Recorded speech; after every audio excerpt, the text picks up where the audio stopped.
Customising ecommerce home page, আমরা কীভাবে home page ecommerce site customise করতে হয় সেটা দেখেছি, থিম সেট আপ করতে পেরেছি, তাই না?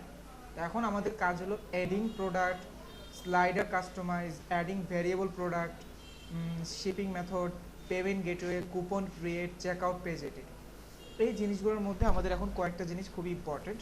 Number one, slider customize. Slider customize বলতে কোন কোন স্লাইডার? এই যেখানে কিন্তু আমরা অনেকগুলো স্লাইডার কাস্টমাইজ করেছিলাম, তাই না? এই যে স্লাইডারগুলো বাদ বাকি যদি আপনি কোনো স্লাইডার ইমপ্লিমেন্ট করতে চান, তারপর আপনার জন্য কি অপশন রয়েছে, আপনি কিন্তু স্লাইডার চাইলে ইমপ্লিমেন্ট করতে পারেন। সেই স্লাইডারগুলো যেখানে থাকুক, যেমন আপনি এখন এটাকে যদি ইয়াতে চলে যান, আমি একটু রিলোড করি, যেহেতু আমি এখন রিসিট পেজ, সরি, আমার অ্যাডমিন প্যানেল আমি লগ ইন করেছি, তার মানে আমি এখন এখানে এডিটিং ইয়া পাবো। এই যে আমি ধরেন এটা এখন এডিট পেজ চলে গেলাম, বা এডিট এলিমেন্টেও যদি চলে যান,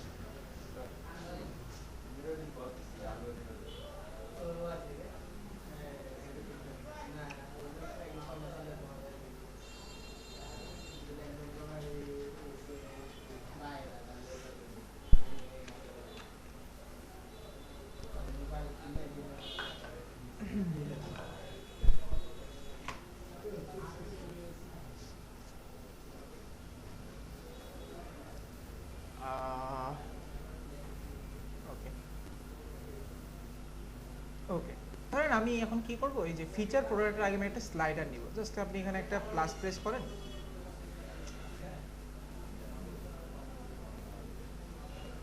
ওকে, এখানে প্লাস প্রেস করার পর এখানে একটা ইয়া নেন, যে কোনো একটা সেকশন নেন। সেকশন নেওয়ার পর এখন এখান থেকে সার্চ করেন যে আপনার একটা স্লাইডার দরকার। স্লাইডার লেখেন SLI এর, এই যে দেখেন ক্যারাসেল নামক একটা অপশন চলে আসছে, আপনি ক্যারাসেলটাকে ড্র্যাগ এন্ড ড্রপ করেন। এখন শুধুমাত্র একটা চাইল্ড থিম, যার কারণে আমার ক্যারাসেল মাত্র কয়টা হবে? মাত্র একটা হবে। বাট আপনি মানে ক্যারাসেল ইয়া কয়টা, মানে প্রকারভেদ হলো মাত্র একটা। বাট আপনার যদি কি হইতো, বেশি হইতো, তাহলে আপনি এখন কি করতে পারতেন, অনেকগুলো ক্যারাসেলের প্রকার পেতেন। তখন আপনি কি করতে পারতেন, নিজের মতো করে ক্যারাসেলটাকে নাড়াচাড়া করতে পারতেন। এই যে দেখেন এখানে ক্যারাসেলটা ওইভাবে আসছে। কয়টা আসবে?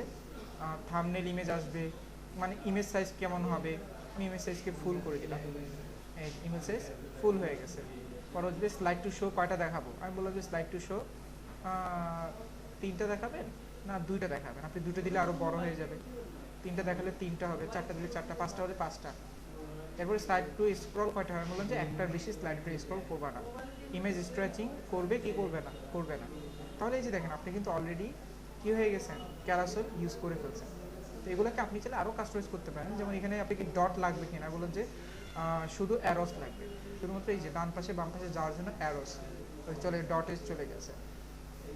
তো যে কোনো স্লাইডার আপনি চাইলে নিজের মতো করে কাস্টমাইজ করতে পারবেন খুব সহজে, ঠিক আছে? তো আমি আর এগুলোকে এতটা ভালোভাবে ইয়া করছি না। আপনার এখন কাজ হলো সার্চ করে বের করা। ক্যারাসেল আপনি ইউজ করতে চাচ্ছেন, যেহেতু আমাকে ওই ক্যারাসেলটা কে দিয়েছে আগে এটা একটু চেক করেন, CAROU, এই যে ইমেজ ক্যারাসেলটা ওই এলিমেন্টর থেকেই আসতেছে, ঠিক আছে? তাহলে আপনি এখন কি করতে পারছেন, ক্যারাসেল একজনই দিচ্ছে আর কেউ দিচ্ছে না, তাহলে আমাকে এখন আরও কয়েকজনকে খোঁজ করতে হবে। যেমন ওই যে আমি গত ক্লাসে চাইল্ড প্লাগইন নিয়ে দেখেছিলাম, চাইল্ড প্লাগইন কেউ দিচ্ছে কিনা সেটা আপনাকে দেখতে হবে। তাহলে এইভাবে আপনি কি করতে পারবেন, ক্যারাসেল সম্পর্কে একটা অ্যাকনলেজমেন্ট ভালোভাবে নিতে পারবেন। ওকে, তো এরপর যে বিষয়টা হলো সেটা হলো যে এই যে টপিকগুলো আছে সেগুলোর জন্য আমার এই যে WooCommerce প্লাগইনটা দরকার। কারণ আমরা কিন্তু বলেছিলাম WooCommerce প্লাগইন কারা কখন ইউজ করব, যখন আমার প্রোডাক্ট মেনটেন করা লাগবে, ভেরিয়েবল প্রোডাক্ট মেনটেন করতে হবে, shipping method, payment gateway, check out page, coupon creating, এই জিনিসগুলো যখন করতে হবে তখন আমাদের WooCommerce মাস্ট বি লাগবে।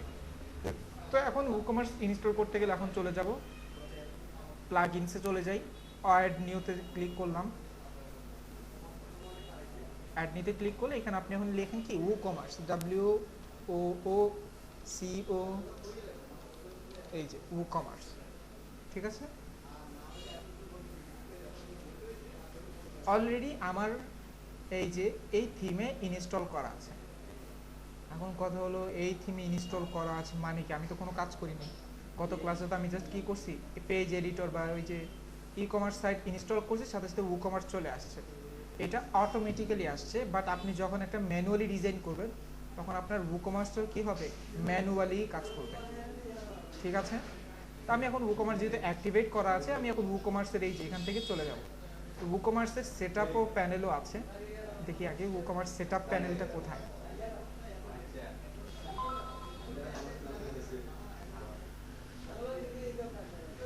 এই যে যখন আমি ই-কমার্সে যাচ্ছি সাথে সাথে সে আমার থেকে কি করতেছে, ই-কমার্স সেটআপে নিয়ে যাচ্ছে যে আপনার ই-কমার্স সেটআপ কিন্তু হয়নি, আপনি কি করেন, ই-কমার্স পেজ সেটআপ করেন। আচ্ছা আমি একটু সময় নিচ্ছি। এখন আপনার ই-কমার্স যেহেতু আপনি করবেন সেজন্য আপনার অবশ্যই ই-কমার্স ইনফরমেশন দেওয়া লাগবে। ই-কমার্স ইনফরমেশনের মধ্যে সর্বপ্রথম সে কি চাচ্ছে, বলতেছে যে আপনার যে শপটা আপনি মেনটেন করবেন সেই শপের অ্যাড্রেসটা আমাদেরকে দেন। তাহলে সেই শপটা কোথায় আমাকে এখন সেখানে নিয়ে যান। তাহলে এখন শপটা আমাকে যে স্থানে অবস্থানকৃত সেখানে আমাকে অ্যাড্রেস দিয়ে দিতে হবে। যেমন আপনার কোনো শপ নাই, আপনি অনলাইন সার্ভিস দিচ্ছেন, কিন্তু আপনার শপটা হলো কি আপনার ঘর, মানে আপনার ঘরে হলো গোডাউন, তাহলে আপনার কোনো আলাদা কোনো শপ চাচ্ছে না, চলো আপনি আপনার ঘরের অ্যাড্রেসটা দিয়ে দেন। তো আমি এখান থেকে একটা কি দিলাম, একটা দিয়ে দিই আমার বাংলাদেশ ঢাকা, কোথায় গেল, ঢাকা বাংলাদেশ, ঠিক আছে আমার ইয়ার। এখন আমি এটাকে কন্টিনিউ দিয়ে দিলাম। আপনি চাইলে এটাকে স্কিপও করে দেন, বাট আপনি এটাকে স্কিপ না করাটাই বেটার। কারণ কেন, আপনি যদি এটাকে স্কিপ করে দেন তাহলে এখানে যে আপনি দেখতে পাচ্ছেন এই যে প্রোডাক্টের যেসব প্রাইসিংগুলো আছে সেগুলো কিন্তু ডলার প্রাইসিং। যখন আপনি এটাকে কি করেন ডলার প্রাইস থেকে টাকাতে করতে চাইবেন তখন অবশ্যই আপনার ই-কমার্সটা একুরেট সেটআপ দেওয়া দরকার। অ্যাটলিস্ট আপনি এই যে অ্যাড্রেস লাইন 1 2 না দিয়ে জাস্ট খালি আপনি ঢাকা বাংলাদেশ করেন, সেটাও করতে পারেন। জাস্ট এই যে ঢাকা বাংলাদেশ দিবেন, সেটাও যথেষ্ট। ইমেল অ্যাড্রেসটা অটোমেটিক লেগে গেল। ওকে, এখন কথা সে বলতেছে যে আপনার যে ই-কমার্স ওয়েবসাইটটা সেটা কি সার্ভিস রিলেটেড। আমি বলবো যে আমার তো ফ্যাশন, আপনি ফ্যাশন দিয়ে দিবেন, বা অথবা আপনি যদি কি করেন ফুড রিলেটেড ওয়েবসাইট ক্রিয়েট করেন অবশ্যই ফুড দিয়ে দিবেন। এটা যদি আপনি কি করতে চান এই যে সিলেক্ট করেন, সিলেক্ট করে কন্টিনিউ, যে কোনো একটা দিলেই হলো। এখানে কি কি প্রোডাক্ট সেল হবে, product physical product, downloadable product, subscription, membership, কোনটা নেবেন। আমি বলছি আমি ফিজিক্যাল প্রোডাক্ট নিব, কন্টিনিউ। ওকে, এখানে কি বলতেছে, বলতেছে যে আপনার প্রোডাক্ট কয়টা আছে। আমি বললাম যে আমার প্রোডাক্ট 11টা থেকে 100-এর মধ্যে আছে। অন্য কোনো জায়গায় কিনতেছেন কিনা, না আমি অন্য কোনো জায়গায় সেল করতেছেন কিনা, আমি বললাম না আমি সেল করি। এরপর বলতেছে ফ্রি ফিচার আমি দরকার নেই, ওদের একটা ওই ইনক্লুড বিজনেস ফিচার তারা দিয়ে যাচ্ছে, সেটা আমি করলাম না।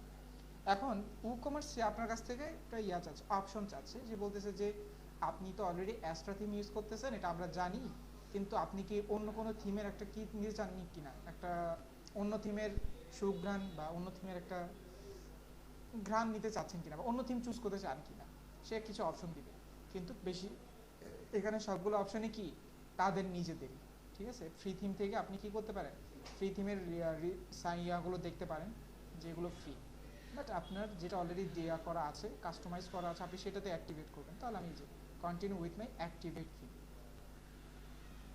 চলে গেলেন। চলে যাওয়ার পর আরও কি বাকি রয়েছে, আর কিছু বাকি নেই। কংগ্রাচুলেশন, আপনার পেজ কি এখন সেট আপ হওয়া ডান। চলেন এখন আমি কি করি, এই পেজটাকে একটু কাস্টমাইজ মানে একটু রিলোড করি। দেখেন রিলোড করলে হবে কি, দেখি কি হয়।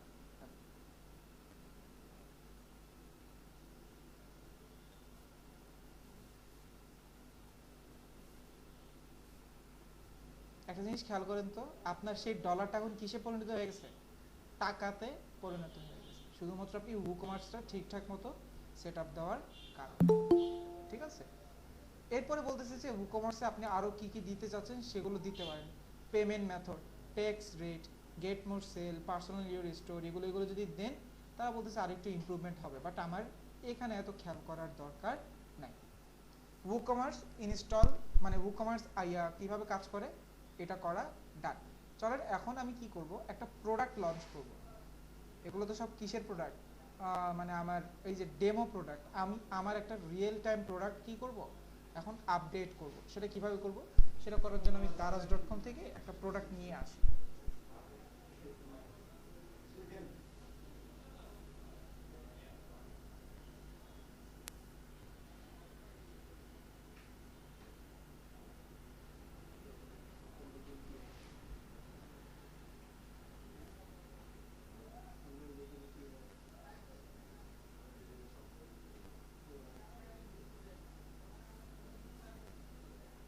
ওকে, ধরেন আমি আজকে ট্রাউজার সেল করব, সিলেক্ট করলাম।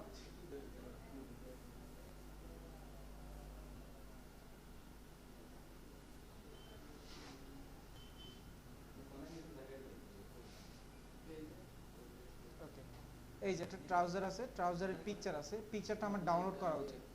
এখন ডাউনলোড করতে হলে কীভাবে করবেন, এখানে কিন্তু ডাউনলোড করার অপশন না, মানে ইমেজটাকে ড্রাগ এন্ড ড্রপ করে ছেড়ে দেবেন, বিষয়টা কিন্তু এমনটা হচ্ছে না। তাহলে আমাকে এটাকে একটু ইন্সপেক্ট করে ইয়াটা কী করা উচিত, ইমেজটাকে কালেক্ট করা উচিত। আমি ইন্সপেক্ট করলাম, ইন্সপেক্ট করার পর ইমেজটা কোথায় আছে আমি একটু চেক করি।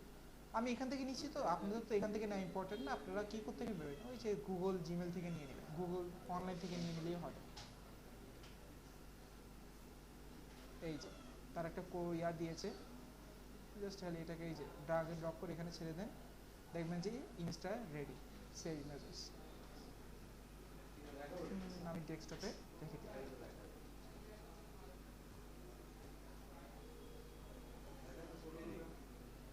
এটা তো জেপিজি ফাইল না, ডট জেপিজি অন হয় কিনা দেখি।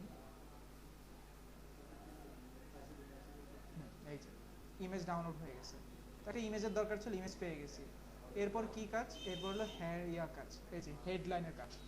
কপি করলাম, কপি করে এখন আমি এটা কী করবো, আমার এখানে আপডেট করতে হবে না, সেজন্য আমি কোথায় চলে যাবো জানেন, এখানে একটু খেয়াল করেন, এখানে প্রোডাক্ট নামক, যখন আপনি WooCommerce ইনস্টল করেন, প্রোডাক্ট নামক একটা আলাদা করে মেনু বারই ক্রিয়েট হয়ে থাকে, মানে আলাদা করে মেনু বার অ্যাড হয়। আগে কিন্তু থাকে না, নর্মালি কিন্তু থাকে না, যখনই WooCommerce করেন তখনই প্রোডাক্ট অ্যাড হয়। তখন আমি এখান থেকে কী করবো, অবশ্যই অ্যাড নিউ প্রোডাক্ট করবো। সেখান থেকে আরেকটা জিনিস, ক্যাটাগরিজ ট্যাগস, এটা কিন্তু আমরা পোস্টের মধ্যেই দেখেছি। এখন কথা হলো অ্যাট্রিবিউট, প্রোডাক্ট রিভিউস, এগুলো কি প্রোডাক্টের জন্য স্পেশাল। আগে আমরা প্রোডাক্ট অ্যাড করি, এরপরে কী কী লাগবে না লাগবে সেগুলো এডিশন করব। অ্যাড নিউ প্রোডাক্টে ক্লিক করলাম, প্রোডাক্ট অ্যাডের জন্য একটা ইয়া চলে আসবে যে কী কী ইমপ্লিমেন্ট করবেন না করবেন। এই যে প্রোডাক্টের টাইটেল চাচ্ছে, টাইটেল দিয়ে দিলাম। টাইটেলের পরে এই প্রোডাক্ট সম্পর্কিত ডেসক্রিপশন, ইনফরমেশন সে চাচ্ছে। এই যে তাহলে এখন আমি ইনফরমেশন কোত্থেকে নেব, এই যে নিচে যান, এই যে এগুলো সবগুলো ইনফরমেশন, এগুলো আপনি কপি করেন, কপি করে আপনি এখানে কী করে দেন, এখানে পেস্ট করে দেন। এই যে ধরেন এখন কথা হলো, আপনি যখন নর্মালি একটা কী করেছেন, একটা পেস্ট করেছেন, এখানে জিনিস খেয়াল করেন,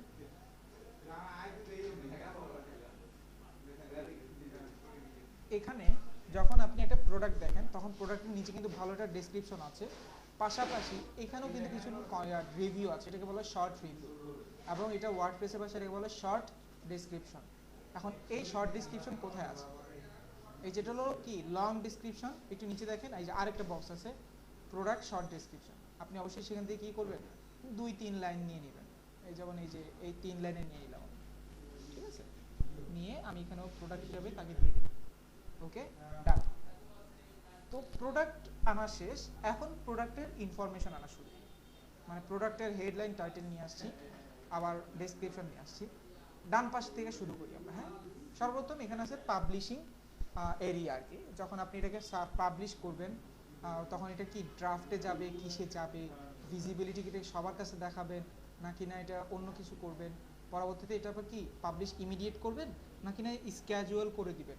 অনেক সময় আমরা অনেক প্রোডাক্ট দেখি না যে অমুক তারিখে এই প্রোডাক্টটা লঞ্চ হবে, তাহলে এটা কিভাবে হয়, এই যে একটা কাউন্টডাউন শুরু হইতে পারে, তারা একটা কাউন্টডাউন করে, অথবা তারা একটা ডিজাইন এখানে পাবলিক করে দেয় যে এই ডিজাইনটা এখন দেখাবা তুমি। তো এইভাবে কি করতে পারে, স্ক্যাজুয়াল করে দিতে পারে। এবং এখানে বলতেছে যে ক্যাটালগ ভিজিবিলিটি, মানে হলো এই যে আপনি একটা প্রোডাক্ট কি করছেন, আপলোড করছেন, এই প্রোডাক্টটা কোথায় কোথায় দেখাবে, কোন কোন পেজই দেখাবে, এটাও সে দেখাচ্ছে। ঠিক আছে, এরপর কি আছে প্রোডাক্ট ইমেজ। প্রোডাক্ট ইমেজ কাকে বলে, প্রোডাক্ট ইমেজ মানে হলো আমাদের যে প্রোডাক্টের একটা মেইন ইমেজ থাকে না সেটা। তো আমি এখানে সেট প্রোডাক্ট ইমেজ থেকে যদি আমি আমার ইমেজটাকে যদি আমি এখন সেট করে দিই, ডেস্কটপে গেলাম, এই যে ট্রাউজারটা, তাই না, এই যে ওপেন করলাম, আপলোড হচ্ছে, এবং এই যে সেট প্রোডাক্ট হয়ে গেছে। প্রোডাক্ট গ্যালারি, প্রোডাক্ট গ্যালারি মানে কি, মানে হলো একটা ইমেজের আন্ডার কি 10-12টা ইমেজ থাকতে পারে না। এই যে এখানে যেমন দেখেন, এখানে এক ইমেজ, 2 ইমেজ না, আপনি যদি 2টো ইমেজ 3টে ইমেজ রাখতে পারেন প্রোডাক্টের জন্য, সেটাও সম্ভব। সেটা কিভাবে, সেটার জন্য এই যে এখানে প্রোডাক্ট গ্যালারি যদি আপনি ইউজ করেন সেটা পারবেন। এখানে আপনি কতগুলো ইমেজ দেখাবেন, 10টা ইমেজ দেখাবেন, 10টা ইমেজ সিলেক্ট করলে 10টা ইমেজে চলে আসবে। যেমন আমি যে 6টা শু, 1 থেকে 6 মানে 5, 4, 2, 3, 4, 5, এখানে ক্লিক করার পর এরপরে শিফট ধরে ক্লিক করলাম, আমার এই সবগুলো কি হয়ে গেল, সিলেক্টেড হয়ে গেল। এরপরে অ্যাড টু গ্যালারি, দেখেন তো প্রোডাক্ট গ্যালারি হয়ে গেছে। প্রোডাক্ট ক্যাটাগরি, এটা কি কোনো ক্যাটাগরি প্রোডাক্ট কিনা? অবশ্যই এটা একটা ক্যাটাগরি প্রোডাক্ট। কোন ক্যাটাগরি প্রোডাক্ট? আমি বলবো যেটা একটা মেন প্রোডাক্ট। ঠিক আছে, কেন ট্রাউজার এটা কি কাদের জন্য? মেয়ে ছেলেদের জন্য, মেয়েরা তো এটা পরবে না। এরপরে প্রোডাক্ট ট্যাগ, কি লিখলে মানুষ সার্চ করলে, মানে কি লিখে সার্চ করলে মানুষ এটাকে খুঁজে পাবে? আমি বললাম যে ট্রাউজার লিখে সার্চ করবে, TROUSER, ট্রাউজার লিখে যদি কেউ সার্চ করে তাহলে এটাকে কি করবে, সে সার্চ বারে খুঁজে পাবে। এরপরে প্যান্ট ফর ম্যান, এটা যদি কেউ লিখে সার্চ করে, PANT, প্যান্ট ফর ম্যান, এটা লিখে যদি কেউ সার্চ করে। এরপরে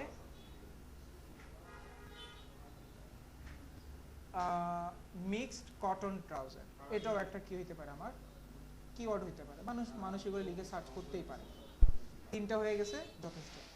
পোস্ট অ্যাট্রিবিউট, অ্যাট্রিবিউট মানে কি? পেজ অ্যাট্রিবিউট, পোস্ট অ্যাট্রিবিউট মানে হলো যখন আপনি কোনো ডিজাইনকে কি করতে চাইবেন, মানে কোনো একটা ডিজাইনের ডিফল্ট ডিজাইনটাকে চেঞ্জ করে অন্য আরেকটা স্পেসিফিকেশনের সাথে ডিজাইন করতে চাইবেন, তখন সেটার একটা প্রয়োজন আছে। যেমন আমাদের মনে আছে, আমরা যখন PHD টু WP ইউজ করতাম, তখন আমরা কি করছিলাম, PHD টু WP ইউজ করার সময় পোস্ট অ্যাট্রিবিউটটা কিন্তু আমরা চেঞ্জ করে দিচ্ছিলাম। তখন এটা পোস্ট ছিল, তখন এটা হয়ে যেত পেজ অ্যাট্রিবিউট। এটা হলো সেটার কাজ। স্পেসিফিক কিছু করতে তাহলে সেটা এক বিষয়, এলিমেন্টর দিয়ে যদি আপনি নিজে কাস্টমাইজ করে একটা প্রোডাক্টকে লঞ্চ করতে চান, সেটা আলাদা বিষয়। এখন আমি ডিফল্ট দিয়েছি, ডিফল্ট দেওয়ার মাধ্যমে একটা প্রোডাক্টকে আমি যখন কি করব, যে লঞ্চ করব, তখন এটাকে এইভাবে দেখাবো, এই ডিজাইনে দেখবে। বাট আপনি যদি অন্য কোনো ডিজাইন জেনারেট করেন, তখন সেটা ওই ডিজাইনে দেখবে। এটাই হলো পার্থক্য। ওকে, এরপর কি আছে, অ্যাস্ট্রা সেটিং, যেটা আমাদের দরকার নেই। অ্যাস্ট্রা সেটিং এর মধ্যে কি থাকে, সাইড বার থাকবে কিনা, কন্টেন্ট লেআউটের ফরম্যাটটা কি হবে, এই যে দেখো। এরপরে কোন সেকশন কি ডিসেবল ইনেবল করবেন কিনা, এই দুটো জিনিস আমাদের প্রোডাক্টের জন্য অনুপ্রয়োজনীয়, দরকার নেই। ওকে, এরপর যেটা আছে সেটা কি করবেন, জাস্ট খালি পাবলিশ করে দিবেন। পাবলিশ করার আগে এই যে প্রোডাক্টটা যে আপনি আপলোড করেন, এই প্রোডাক্টের দাম কত, এটা কি আপনি জানেন? আপনাকে দিতে হবে না, মানে আপনি জানেন কিন্তু আপনার ভিজিবিলিটি তো জানে না। সেটার জন্য আপনার এখানে আরও একটা ফিল্ড আছে, সেটার নাম হলো প্রোডাক্ট ডাটা। প্রোডাক্ট ডাটার কাজটা কি, আপনার এই প্রোডাক্টের যতগুলো ইনফরমেশন দরকার সে এখানে কি করে রেখেছে, কালেক্ট করে রাখবে। দেখেন এখন সর্বপ্রথম এখানে হলো প্রোডাক্টের ভ্যারিয়েটি। এটা কেমন প্রোডাক্ট, সিম্পল প্রোডাক্ট মানে product type, group product, affiliate product, variable product. মানে এখানে চারটা অপশন দিয়েছে। চারটা অপশনের প্রথমটা হলো কি, সিম্পল প্রোডাক্ট। সিম্পল প্রোডাক্ট মানে কি, একটা নর্মাল প্রোডাক্ট যার কোনো কি নেই, স্পেশালিটি কিছু নাই। গ্রুপ প্রোডাক্ট, আমরা অনেক সময় কম্বো প্যাকেজ দেখি না, মানে হলো 3-4টার সমন্বয় একটা ডিজাইন করে তারা, দেখায় দাঁড়ান এখানে আছে কিনা একটু দেখতে হবে।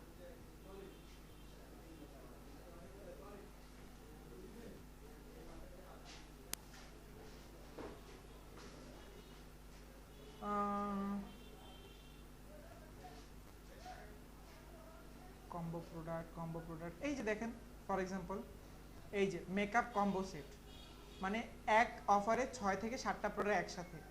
আপনার যদি এইরকম প্রোডাক্ট থাকে তখন সেটা কি হয়ে যাবে, কম্বো প্রোডাক্ট হয়ে যাবে, মানে গ্রুপ প্রোডাক্ট। অ্যাফিলিয়েট প্রোডাক্ট মানে হলো, অ্যাফিলিয়েশন মানে হলো প্রোডাক্ট আপনার না, আরেকজনের প্রোডাক্ট আপনি সেল করতে চাচ্ছেন, আপনি সেল করলে কি পাবেন, কমিশন পাবেন। তো সেটাই হলো আরেকটা, যে এক্সটার্নাল অ্যাফিলিয়েট প্রোডাক্ট। লাস্টে যেটা হলো সেটা হলো ভ্যারিয়েবল প্রোডাক্ট, মানে হলো এর কি আরও কোনো ভ্যারিয়েশন আছে কিনা। ভ্যারিয়েশন মানে কি, একটা ট্রাউজারের কালার ভ্যারিয়েশন থাকতে পারে। কালার কয় প্রকার হতে পারে, 4 প্রকারের কালার থাকতে পারে। আবার প্রতিটা কালারের মধ্যে সাইজ থাকতে পারে, এগুলোকে বলা হয় ভ্যারিয়েবল প্রোডাক্ট। তা আপাতত আপনার তেমন কিছু নাই, আপনি এটাকে সিম্পল প্রোডাক্ট লিখলেন আর এটাকে লিখে দিলেন ভার্চুয়াল। ভার্চুয়াল মানে কি, ভার্চুয়াল মানে হলো এটা হাতে পাওয়ার উপযুক্ত প্রোডাক্ট। এবার হলো price, regular price. Regular price কত দিবেন, আপনার এটা প্রাইস যত হয়, আমি দিলাম এটা 200 টাকা প্রাইস। এখন বলতেছেন যে 200 টাকা প্রাইস, কিন্তু আমরা কিন্তু এটার উপর একটা সেল দিচ্ছি, মানে 200 টাকা প্রাইস ঠিকই, বাট আপনি যদি চান 130 টাকাও কিনতে পারবেন। কিন্তু সেটা কবে থেকে, যে আপনি চাইলে এখন শিডিউল করে দেন, স্ক্যাজুয়াল করে দেন, যে আপনি এতদিন থেকে মানে 25 তারিখ থেকে 30 তারিখ পর্যন্ত কি পাবেন, এই সেলটা চলবে, মানে এই প্রোডাক্টটা 130 টাকায় চলবে। এরপরে আবার কি হয়ে যাবে, 200 টাকায় হয়ে যাবে। আমরা এরকম যদি কোনো কন্ডিশনে চাই সেটাও করতে পারি, বাট আপনার যদি কোনো সেল প্রাইস নাও লাগে, আপনি এটাকে ক্যান্সেল করে ব্ল্যাঙ্ক পেজ রেখে দিলেই হয়ে যাবে। ঠিক আছে, এটা হলো জেনারেল। ইনভেন্টরি, ইনভেন্টরি মানে কি, আপনার এই যে প্রোডাক্টটা, এই প্রোডাক্ট কি শুধুমাত্র একটা কপি আপনার কাছে আছে? অবশ্যই না, আপনি তো পুরোটা স্টক রাখেন, তাই না? একটা প্রোডাক্টের হয়তো বা 100টা স্টক রাখেন, যে 100টা স্টকের কারণে কি হয়, আপনি প্রোডাক্টটা মেনটেন করতে পারেন। কারণ হুট করে যদি একজন কেউ 2-3টা প্রোডাক্ট চেয়ে বসলো, আপনার কাছে নাই, কেমন, তাই না? এখন সে আপনাকে বলতেছে যে আপনি কি আসলে কি স্টক ম্যানেজ করবেন কিনা। আপনি বলেন যে যদি ম্যানেজ করবেন তাহলে এখানে টিক মার্ক দিবেন। এখানে আরও কিছু ইনফরমেশন উদয় হবে। এখানে আছে এসকিইউ। এসকিইউ মানে কি? এসকিইউর ফুল ফর্ম হলো স্টক কিপিং ইউনিট। এখন স্টক কিপিং ইউনিট মানে কি? আমাদের প্রতিটা প্রোডাক্টে আমরা কিন্তু একটা বারকোড দেখি, তাই না? এই যে এরকম কি বারকোড আপনারা দেখেন না প্রতিটা প্রোডাক্টে? এখন কথা হলো এই বারকোডটা কেন ব্যবহার হয়? অনেকগুলো মিনিং থাকে, বাট একটা রেগুলার মিনিং হলো যে আপনার এই প্রোডাক্টটা যেহেতু গার্মেন্টসে একটা সিঙ্গেল প্রোডাক্ট তারা কি করে না, প্রডিউস করে না, তারা অবশ্যই অনেকগুলো প্রোডাক্ট প্রডিউস করে। সেগুলো যেন কোনো কারণবশত হারিয়ে না যায়, তারা সেগুলোকে বক্স বাই বক্স করে তখন প্রতিটা বক্সের মধ্যে এরকম একটা বারকোড জেনারেট করে দেয়, যেন যারা এটা কি করতে পারে, মেনটেন করতে পারে। এখানে আরেকটু ইনফরমেশন পেয়ে যাবেন। Inventory management stock keeping unit is the unit of measure in which of the stock in a material are managed. ঠিক আছে? এখন কথা হলো আপনার যে প্রোডাক্টটা আপনি এখন এখানে কিনছেন, ধরেন আপনার যে প্রোডাক্টটা আপনি আজকে সেল করছেন সেই প্রোডাক্টটা গার্মেন্টস থেকে 100 বক্স কি করছে, প্রডিউস করছে। আপনি নিছেন মাত্র এক বক্স, এবং সেই এক বক্সের মধ্যে কি আছে, 100টা যা এই যে ট্রাউজার আছে। এখন কথা হলো তার মানে আপনার কাছে কত আছে, 100টা ট্রাউজার। তো আমি এখানে দিয়ে দিব কি আমার কাছে 100টা ট্রাউজার আছে, এবং এসকিউতে লিখবো যে ওই যে আমার যে বক্সের মধ্যে যে কি বারকোড হওয়ার একটা বারকোড নাম্বার দিবে সেটা আমি দিয়ে রাখবো। তাহলে হবে কি, আপনার এখানকার স্টকও যদি বেশি হয় তখন আপনি এটাকেও মেনটেন করতে পারবেন। ঠিক আছে? এরপর আছে allow back order. Back order নিবে কিনা? ব্যাক অর্ডার মানে কি? ব্যাক অর্ডার মানে হলো আপনার এই যে প্রোডাক্টটা যদি কোনো কারণবশত শেষ মুহূর্তে চলে যায়, মানে এখন প্রোডাক্টটা সেল 100টা হয়ে গেছে, এখন জিরোতে আসে না, এই যেটাকে বলা হয় ব্যাক অর্ডার। তার মানে প্রোডাক্ট নাই কিন্তু সে কি সেল নিবে কিনা বা অর্ডার নিবে কিনা। এখন সে order do not allow but notify customer allow. আমি বলবো যে অ্যালাউ করবো, বাট কাস্টমারকে এটাও নোটিফাই করে দেবো প্রোডাক্টটা নাই, নেক্সট যখন আসবে স্টক আসলে দেন আপনাকে আমরা কি করব, এটা আপনাকে সাপ্লাই দেব। এরপর লাস্ট যেটা সেটা হলো লো স্টক থ্রেশহোল্ড। লো স্টক থ্রেশহোল্ড মানে কি? লো স্টক থ্রেশহোল্ড মানে হলো আপনার স্টকটা কতটুকু নিচে নামলে আপনাকে সে কি করবে, ওয়ার্নিং দিবে। আমি বললাম যে 5টা বা 10টা দিয়ে, যেহেতু 100টা প্রোডাক্ট 10টা দিলে বুঝে যাবো। ঠিক আছে? লাস্টে যেটা আছে সেটা হলো সোল্ড ইন্ডিভিজুয়ালি, মানে হলো এখানে সিঙ্গেল ভাবে কেউ কিনতে পারবে না, কিনলে 100টাই কিনতে হবে। ঠিক আছে? সোল্ড ইন্ডিভিজুয়ালি মানে কি, 100টা প্রোডাক্ট এখন আর একটা একটা করে কেনা যাবে না, মানে মানুষ তো খুচরা নিত, এখন এটাকে কি পাইকারি দরে নিতে হবে। এটা আপনি যদি চান, এই যে limit purchases to 1 item per order, per অর্ডারে 1 আইটেম সম্পূর্ণ চলে যাবে, মানে 100টাই চলে যাবে। ঠিক আছে? ওকে। এরপর কি, link product, upsell, cross sell. আমরা অনেক সময় প্রোডাক্ট কম্পেয়ার করি না, এই প্রোডাক্টের মধ্যে একটু ভালো দেখান, এটার মধ্যে একটু কম কম দেখান, এই যে মানে যেটা ভালো সেল হচ্ছে, যেটা অ্যাভারেজ সেল হচ্ছে, এরকম কিছু ভ্যারিয়েশন আমরা দেখতে চাই। সেগুলোর জন্য আপনি এখানেও কি করতে পারেন, প্রোডাক্টের ইনফরমেশন দিতে পারেন। যেমন আজকে আমি ধরেন ফর এক্সাম্পল ট্রাউজার বিক্রি করছি, বাট ধরেন এই যে ডার্ক ব্রাউন জিন্সটা কি এই প্রোডাক্ট থেকেও দামি বেশি, তাহলে আমি কি করব, এই যে এখানে জাস্ট লিখে দেন DARK। সে এখন কি করবে, এই যে ডার্ক ব্রাউন জিন্স আমি এটাকে সিলেক্ট করে দিলাম, এটা আপসেলে আছে। ক্রস সেলে কি করলাম, আবার এখানে আরেকটা লিখলাম ডার্ক ব্লু জেনিং জিন্স, এটা দিয়ে দিলাম ডার্ক গ্রে জিন্স। এসে এখন কম্প্যারিজন করাইতে পারবে যে আপনি চাইলে এর মধ্যে কম্পেয়ার করেন। ঠিক আছে? এরপর আছে অ্যাট্রিবিউট।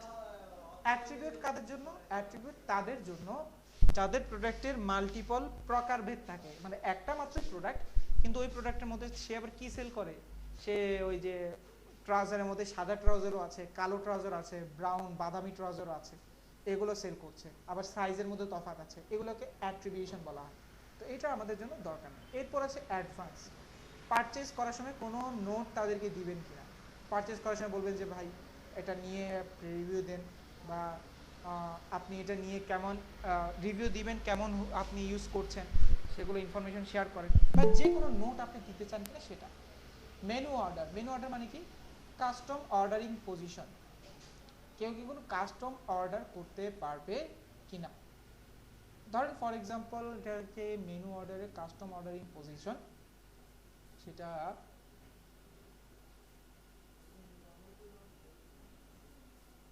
আমার ইয়েটা মেমোরি মনে আসতেছে না। আচ্ছা এটা একটু দেখে নিন, আমার এটা কেন জানি মনে আসতেছে না মেনু অর্ডারের কাজটা কি। এটা জাস্ট খালি কোয়ান্টিটি বাড়াচ্ছে, বাট এটার অ্যাকচুয়ালি এটা আমার মনে নেই। ওকে, আর একটা প্রোডাক্ট হলো যে আপনার এই প্রোডাক্টে কেউ যদি রিভিউ দিতে পারবে কিনা। ওকে, তো অ্যাডভান্স এগুলো আছে। নিচে দুটো আছে cart flow, get more option, এগুলো হলো কি যারা পেইড সার্ভিস ব্যবহার করছে তাদের জন্য একটু এক্সট্রা ফিচার দেয় আর কি। তো বাট আমরা যেহেতু ফ্রি ইউজার, আমাদের জন্য এগুলো দরকার নেই। ঠিক আছে, এই হলো একটা প্রোডাক্টের ইনফরমেশন, আপনি কি কি ইউজ করছেন, কি কি ইউজ করছেন না, সব কিছু করার পর আপনি এখন কি করবেন, এখানে পাবলিশ করে দেবেন। পাবলিশ করে দিচ্ছেন, পাবলিশ হয়ে গেছে বোধ হয়। আপনি এখন আপনার ইয়াতে চলে যান, একবার রিলোড দেন।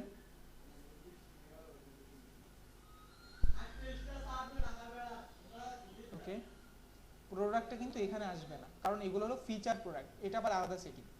আপনার প্রোডাক্টটা পাবেন কোথায়, এই যে মেন, বা আপনি সব পেজে চলে যান, এই যে মেন পেজে চলে গেলেন, এই যে এখানে চলে আসছে, অলরেডি চলে আসছে। বাট আপনি যদি এখান থেকে দেখতে চান, এখানেও দেখতে পাবেন সবার পেজ শীর্ষে,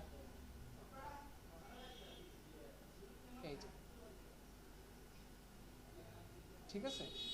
আর এখানে এটার নিচে আসার কারণটা কি, কারণ হলো ওই যে সর্টিং আকারে, ওই যে আমার এটা এম দিয়ে শুরু হয়েছে তাই এটা এম এ সিরিয়ালে আসছে, আইজে জিএইচ আইজে কেয়ার এম, আবার আরটা সবার শেষে। আপনি যদি এটাকে সর্টিং করতে চান, এই যে পপুলারিটি লেটেস্ট, লেটেস্ট দিলে আমার এই প্রোডাক্টটা আবার কখন চলে যাবে, সবার আগে চলে আসবে। এই যে এটাও আমার লেটেস্ট প্রোডাক্ট। ঠিক আছে, এটা হলো একটা নর্মাল প্রোডাক্ট, আপনি অ্যাজ ইউজুয়াল কি করছেন, নর্মাল প্রোডাক্টটাকে আপলোড করছেন। আশা করি এই জিনিসটা সবাই বুঝতে পেরেছেন। বলেন তো সবাই বুঝতে পেরেছেন না কিভাবে প্রোডাক্ট লঞ্চ করতে হয়।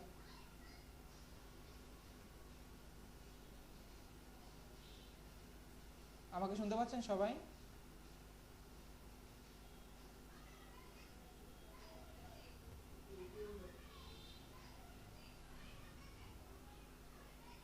হ্যালো, জি স্যার, আপনাকে শোনা যাচ্ছে স্যার। ওকে। তাহলে আমরা একটা প্রোডাক্ট কিভাবে লঞ্চ করতে হয় সেটা দেখলাম, এবং এই প্রোডাক্টে ফিল্টার ইফেক্ট আছে, এখানে অন্যান্য, এই যে আপনি চাইলে প্রাইস ফিল্টারিং করতে পারেন, এটা ওরাই দিয়ে দিয়েছে, এটা আপনার দরকার নেই। তো সেক্ষেত্রে আপনি তাহলে যেটা বুঝতে পারছেন, একটা প্রোডাক্ট লঞ্চ করা আমারই তেমন কিছু না, কিন্তু প্রবলেমটা হবে যখন আমি প্রোডাক্টটাকে কি করব, বিভিন্ন আরও ইনফরমেশন, যেমন এই প্রোডাক্টটা যেহেতু ট্রাউজারের মধ্যে কি আছে, সাদা কালো কতগুলোই তো আছে, এই যে 1 2 3 4 5 6 7টা ভেরিয়েশন আছে, 7টা ভেরিয়েশনের মধ্যে আবার সাইজ নিয়ে তফাৎ আছে। তখন আমাদের একটু ঝামেলা হবে যে প্রতিটা ভেরিয়েশন কীভাবে মেনটেন করা হয়, প্রতিটা ভেরিয়েশন কীভাবে কাজে লাগানো হয়। ঠিক আছে, আপাতত আমরা একটা ব্রেক নিই, ব্রেকের পরে নামাজ পড়ে আমরা ইনশাল্লাহ এই প্রোডাক্টটা যেহেতু শেষ, এরপর আমরা একটা নতুন প্রোডাক্ট নিয়ে কাজ করবো ইনশাল্লাহ। ঠিক আছে, তাহলে আমরা একটা সিঙ্গেল প্রোডাক্ট কীভাবে আপলোড করতে হয় সেটা কিন্তু দেখেছি, কিন্তু এখন কথা হলো আমার এই প্রোডাক্টটা ফিচার প্রোডাক্টটা আসা উচিত ছিল, কিন্তু সে আসেনি। কারণ ফিচার প্রোডাক্টের সিস্টেমটা কিন্তু কে মেনটেন করে না, আমার এই প্রোডাক্টটা কিন্তু মেনটেন করে না। এখান থেকে আপনি মেনটেন করতে পারেন, যে এখান থেকে এডিটে ক্লিক করার পর এই যে this is a feature product, just আপনি এখানে যদি অ্যাক্টিভেট করে ওকে দিয়ে দেন, তাহলে কিন্তু সে কী করে দিবে, আপনার এই প্রোডাক্টটাও এই যে ফিচার প্রোডাক্টে ইন করে দেবে। কিন্তু কথা হলো ফিচার প্রোডাক্ট কোনটা থেকে, যেটা আপনার যেটা ফিচার থাকে আর কি। আমরা অনেক সময় দেখি না শোরুমের শোতে কি থাকে, ওই ডলের মধ্যে কত সুন্দর সাজানো প্রোডাক্ট থাকে, আপনার যদি এরকম একটা প্রোডাক্ট থাকে তাহলে আপনি সেটাও কী করেন, এখানে রাখতে পারেন শোরুমে যে ফিচার করা প্রোডাক্টগুলো। এই যে দেখেন এখন আমি যেটা করলাম, সাথে সাথে কিন্তু আমার প্রোডাক্টটা কী হয়ে গেল, ফিচারে চলে আসছে। ঠিক আছে, এটাই, আর এরকম কিছুই নেই। চলেন এবার একটা প্রোডাক্ট তো লঞ্চ করেছি খুব সুন্দর, ধরেন এই প্রোডাক্টটাই এখন ভ্যারিয়েশন প্রোডাক্ট, মানে এটার ভ্যারিয়েন্ট প্রচুর লেভেলের, এটার ভ্যারিয়েন্ট কি অনেকগুলো। এখন কথা হলো তাহলে কিভাবে মেনটেন করবে, তাহলে আপনাকে আগে কি করতে হবে, এখন আপনাকে এই যে এখানে চলে আসতে হবে, এখান থেকে আগে চেঞ্জ করতে হবে এটা একটা কি product, variable product. Variable product মানে কি, এটা আমরা সবাই জানি, ভ্যারিয়েবল প্রোডাক্ট মানে হলো একটা প্রোডাক্টেরই হয়তো বা সাইজ পার্থক্য আছে, কালারের পার্থক্য থাকে। একটা শার্টের তো অনেকগুলো থাকতে পারে, কালার থাকতে পারে, প্রাইস থাকতে পারে, সাইজ থাকতে পারে, সেটার উপর ডিপেন্ড করে হবে। যখন ভ্যারিয়েবল প্রোডাক্ট হবে তখন এই যে এই এসকিউ, ম্যানেজ স্টক, এগুলো কি আর করবে না, এগুলো আর মেটার করবে না। তখন আপনাকে এখান থেকে শুরু করতে হবে শিপিং। শিপিং যে করবেন এখানে তো ভ্যারিয়েবল প্রোডাক্ট, এই শিপিংয়ের যে এই প্রোডাক্টটার কত, ওয়েট কত, এটা আগে শুরু করতে হবে। এই প্রোডাক্টের ওয়েট এখন কত, এখন কিন্তু তেমন একটা বেশি না। ধরেন এই প্রোডাক্টটা কত হবে, 150 থেকে 200 গ্রাম, সে বলে দিচ্ছে যে কেজিতে দেওয়ার জন্য। তো আপনি এখানে লিখে দেন 0.10, তার মানে কি, তো 100 গ্রাম। যেখানে সে বলে দিচ্ছে weight in decimal form. Okay, dimension, এটার হাইট, ওয়েট, উচ্চতা, পার্শ্বতা, তো এগুলো যদি আপনি দিতে চান এটা আপনার জন্য দেওয়াটা ভালো, যদি না দিতে চান কোনো সমস্যা নেই। ওকে, আপনার কাজ শুরু হবে অ্যাট্রিবিউট থেকে। এখন কথা হলো অ্যাট্রিবিউট কাকে বলে। অ্যাট্রিবিউটটাই আপনাকে কি করা হয়, ডিফাইন করে যে আমার এই প্রোডাক্টের কয়টা সাইজ থাকবে, কয়টা কালার থাকবে। এখন তার আগে তাহলে কি করা যায়, এই অ্যাট্রিবিউটটা আগে থেকে সেট আপ করা যায় না। এই যে এই অ্যাট্রিবিউটটা আগে থেকে চাইলে আপনি সেট আপ করে দিতে পারেন। হয়তো বা আপনার কালার লাগতে পারে, হয়তো বা আপনার সাইজ লাগতে পারে, কিন্তু সবগুলো জায়গায় কি কালার সাইজ ম্যাটার করবে তা কিন্তু না। হয়তো বা আপনি আজকে একটা হ্যান্ডসেট কি করেন, আপডেট করলেন, এখন হ্যান্ডসেটে কি থাকে, সাইজ থাকে না, হ্যান্ডসেট তো সাইজের প্রয়োজন। হ্যান্ডসেটের প্রয়োজন হলো যে কোনো মোবাইল আছে 232 জিবির, 2 জিবি র্যাম, 32 জিবি রোম। আবার কিছু মোবাইল আছে 2 জিবি র্যাম কিন্তু 64 জিবি রোম। আবার কিছু প্রোডাক্ট আছে 3 জিবি র্যাম, 128 জিবি রোম। তাহলে একটা মোবাইলেরই মডেল কিন্তু তার রিকোয়ারমেন্টটা একটু ডিফারেন্ট। এখানে হলো বিষয়টা, আপনার যখন যেটা লাগবে আপনি আগে থেকে কিটা কি করে রাখবেন, জেনারেট করে রাখবেন। এই যে এখানে আমি অলরেডি কালার সাইজ করে রাখছি, বাট আমি এটা আপাতত ডিলিট করে দিচ্ছি। এটা আপনাদেরকে একেবারে আমি নিজের হাতে দেখাচ্ছি। এখন কথা হলো এখানে তো আমি কালার সাইজ আপডেট করিনি, তাহলে আসলো কিভাবে, ওয়েল আপনার যে ওয়ার্ডপ্রেস আছে সে কিছু কুকিজ কালেক্ট করে রাখে। কুকিজ আপনি আমার ওয়েবসাইটে বা আমি আমার এই পিসি দিয়ে কিন্তু আমি অনেকগুলো কি করেছি, এই যে ওয়েবসাইট ক্রিয়েট করেছি ওয়ার্ডপ্রেস। তখন আমি এখানে যে কালারগুলো এডিশন করেছিলাম সেই অনুযায়ী কালারগুলো তারা রেখে দিয়েছে। এখন কথা হলো তার আপনার কী কী লাগবে, আপনার লাগবে হলো কালার, তাই না?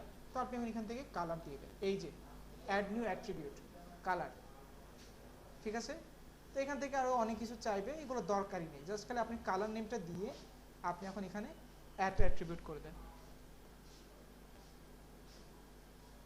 এই যে কালার চলে আসছে। এরপর কি আছে, কালারের পরে আপনার লাগবে সাইজ।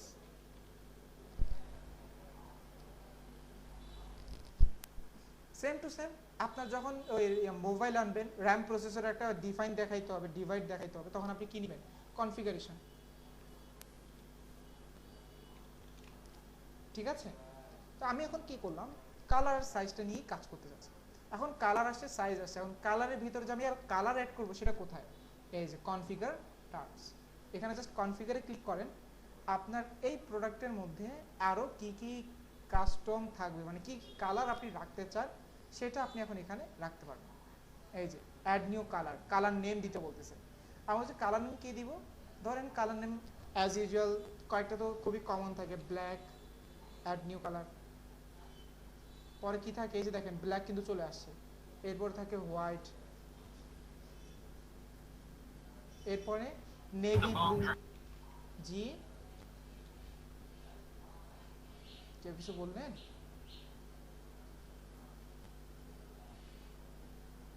হ্যালো, শুনতে পাচ্ছেন সবাই?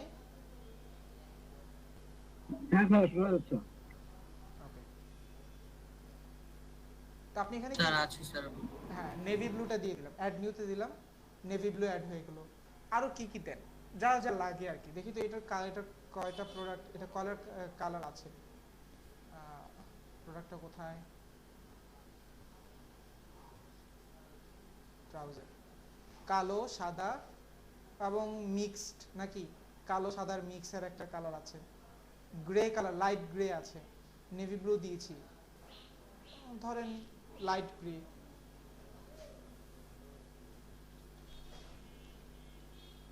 লাইট গ্রে, ধরুন আপনার 4টা কালারই আছে, আর তেমন কোনো কালার অ্যাভেলেবল নেই, আপাতত দরকার নেই, তাহলে আপনার কালার সব আপডেট ডান। এখন আপনি আবার ব্যাকে যাবেন, তাই না? তখন কালার ব্যাকে যাওয়ার জন্য আপনি চাইলে এখান থেকে কি করতে পারেন, এই যে ব্যাক বাটন আছে, ব্যাক বাটন ইউজ করতে পারেন, মানে এখান থেকে ব্যাক বাটন দিলেই ব্যাকে চলে যাবে। কালার কিন্তু এই যে দেখেন কয়টা হয়েছে, black, light grey, navy blue, white. এখন নিচেরটা সাইজ কনফিগার। এখন এখান থেকে আরো কিছু নাম দিয়ে দেন, যে সাইজ কত হয়।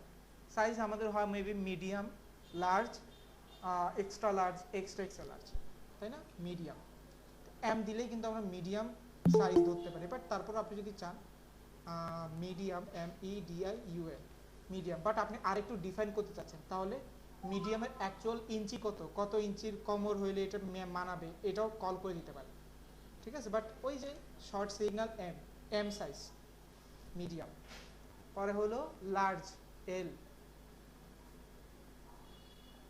এরপরে এক্সট্রা লার্জ এক্সেল, এরপরে হয় ডাবল এক্সেল,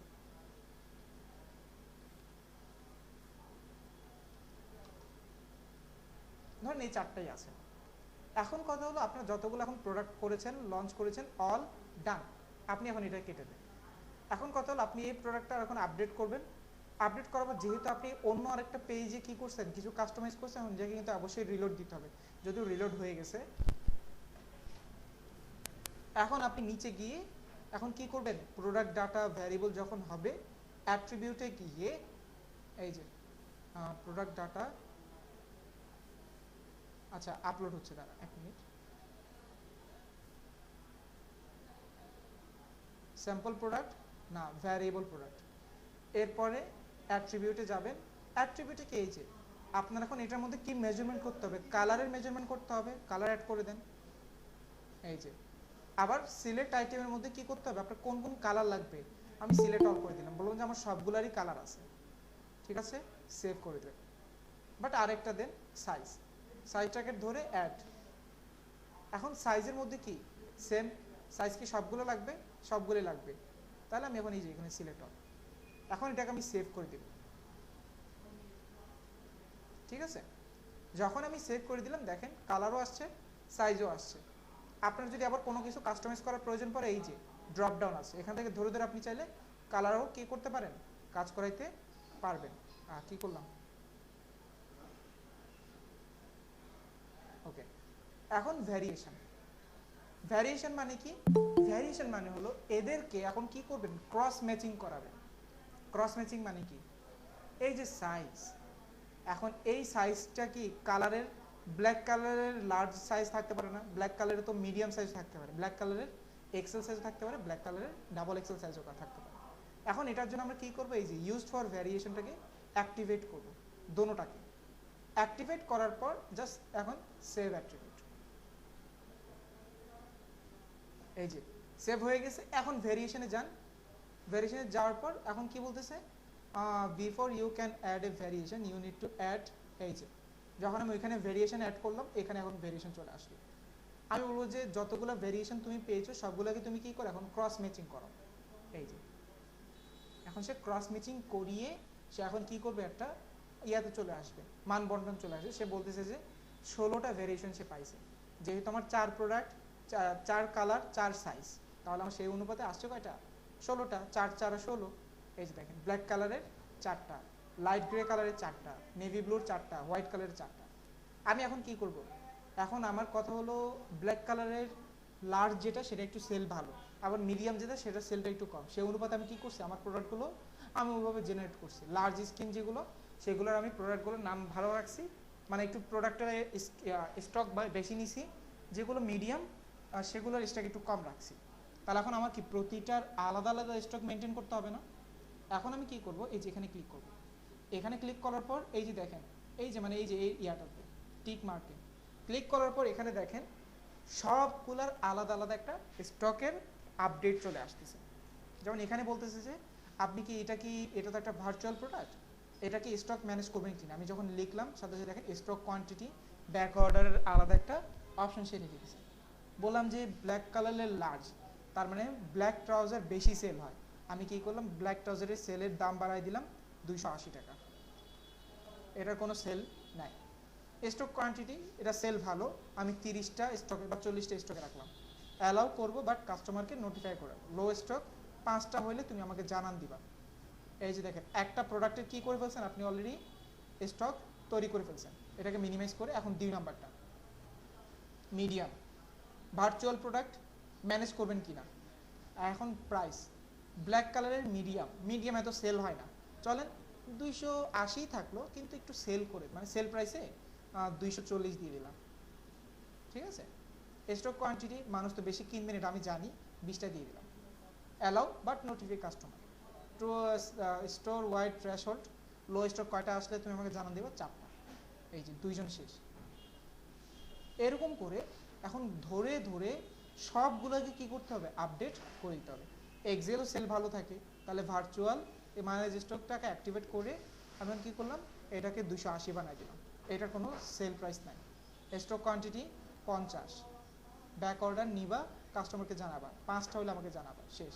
এবার এটা ব্ল্যাক কালারে ডাবল এক্সেল, এটার সেল তেমন একটা হয় না, কারণ ডাবল এক্সেল পার্সনরা একটু কম, অ্যাভারেজের থেকে বেশি বড় যেহেতু, তার জন্য এটার কাস্টমার কম। তাহলে এখন আমি কি করব, এটা 280 টাকায় রাখবো, সেল প্রাইসে নিয়ে যাবো 240। স্টক কোয়ান্টিটি মানুষ নেয় না জানি 10টা, 3টাতে আসলে তুমি আমাকে জানাইবে। এখন চলে আসছে লাইট গ্রে, চলেন আর সবগুলোকে ফিল আপ না করে আমি একটাকে দিলাম, লাইট গ্রের একজনকে দিই। এই যে লাইট গ্রের মিডিয়াম তো মানুষ কিনবে না, এক্সেলটাকে দিই। রেগুলার প্রাইস 280 টাকার 280 টাকায় থাকবে। স্টক কোয়ান্টিটি 20টা, না লেস একটা 3টা। ওকে, লাইট গ্রে শেষ। নেভিগুল লার্জটাকে দিই, বা virtual manage stock, regular price 280, stock quantity 30, allow. এরপরে হোয়াইটের লার্জকে দিয়ে দিই, মানে বাছাইকৃত করে দিলাম আর কি।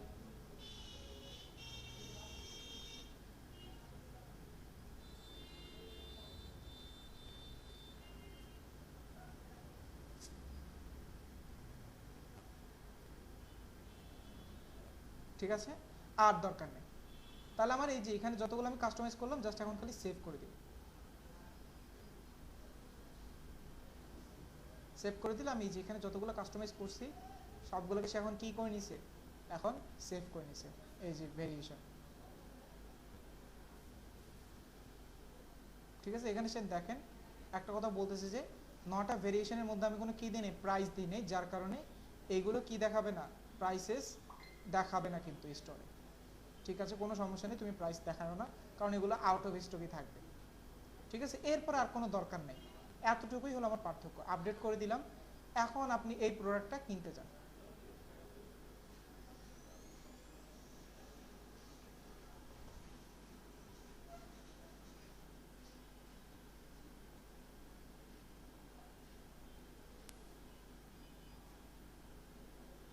ওকে, আপাতত কিছু নাই তাই না। এখন একবার রিলোড দেন,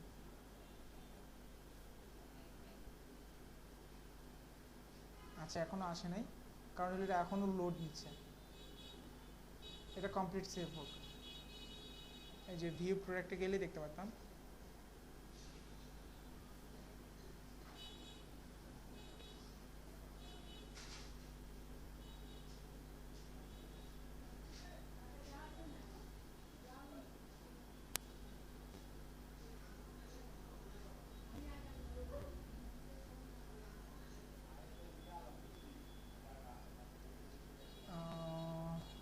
আসে নাই কেন, 1 মিনিট, ইনকগনিটো বোর্ডে ট্রায়াল দিই।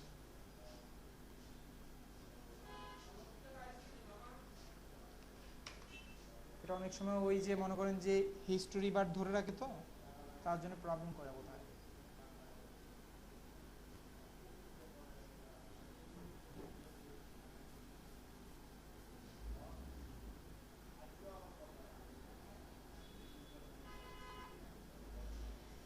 না আসে নাই।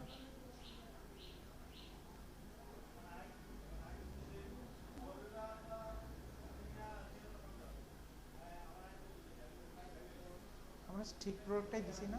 হ্যাঁ,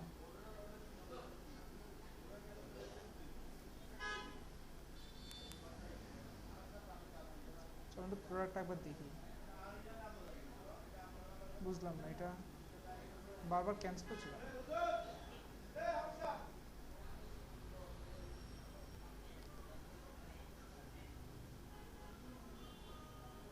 আল্লাহ, এগুলো একটাও সেট হয়নি কেন? এই যে একটারও ভেরিয়েশন আপডেট হয়নি।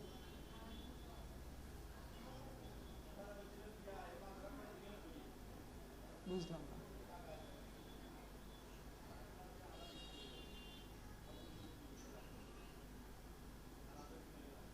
Medium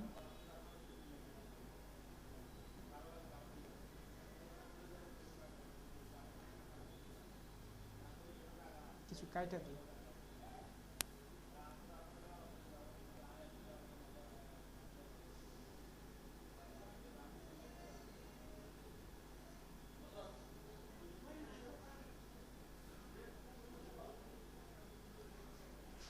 virtual manage stock.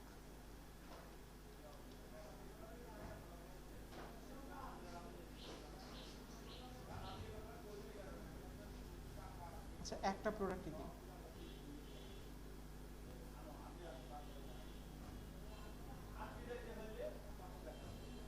শুধু একটা প্রোডাক্ট দিচ্ছি। হ্যাঁ,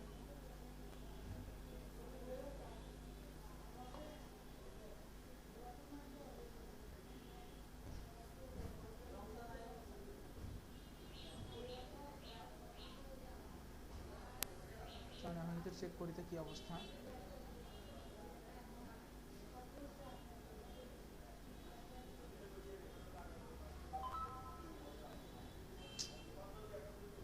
সিম্পল প্রোডাক্টে বারবার সুইচ করতেছে।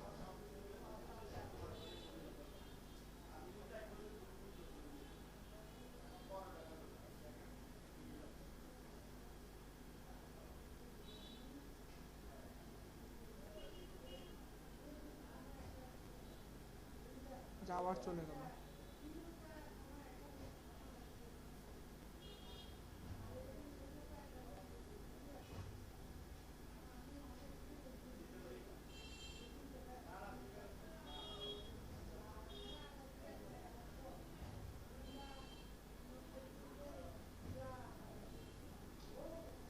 এখন বলেন তো এই ছোট একটা জিনিসের জন্য যে বসে থাকি।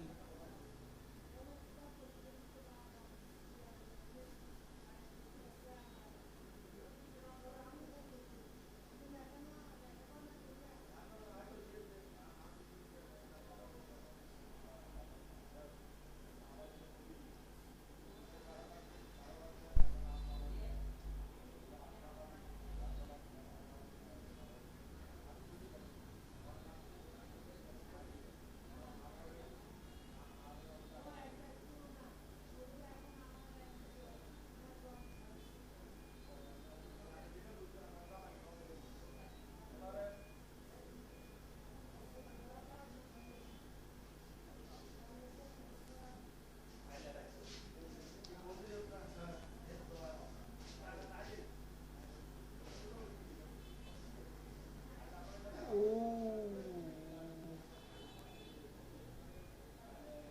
নাকি?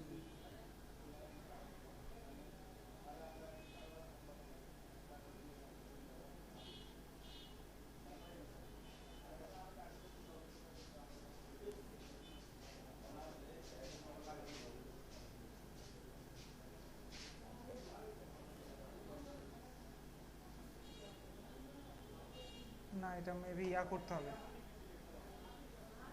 আবার কাজ করতে হবে।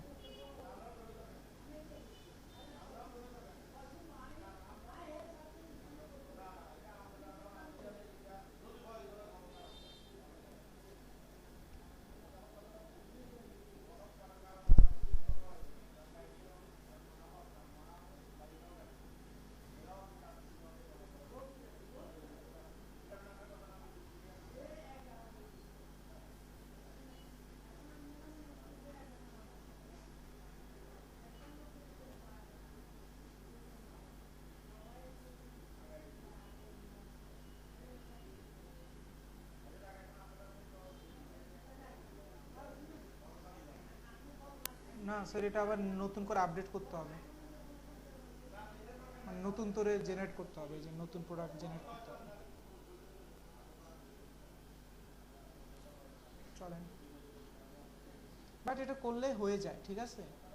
আমরা এটা স্যাম্পল প্রোডাক্ট হিসেবে একবার রোল সেভ করে ফেলছি, ওটা স্যাম্পল প্রোডাক্ট হিসেবে সেভ হয়ে গেছে। এই যে আমাদের স্যাম্পল প্রোডাক্ট হিসেবে আসে, ভ্যারিয়েবল প্রোডাক্ট হিসেবে লঞ্চ হয় না। প্রবলেমটা এখানে।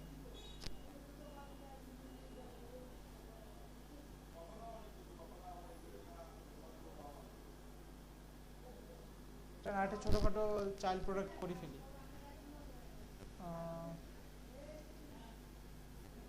একটা নিয়ে আসি।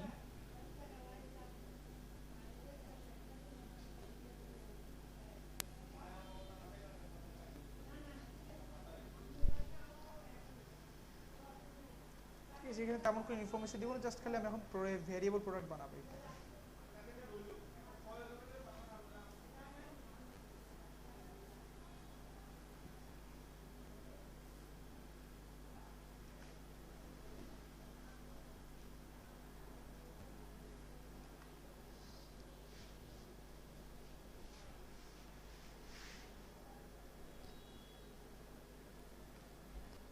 ওকে, এই যে sample product just variable product দিয়ে দিলাম।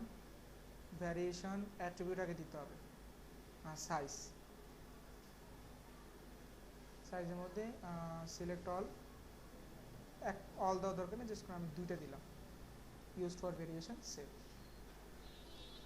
ঠিক আছে, এখন ভেরিয়েশনে গেলাম, একটু সময় নিবে, ভেরিয়েশন কি হয়ে যাবে, সেট হয়ে যাবে।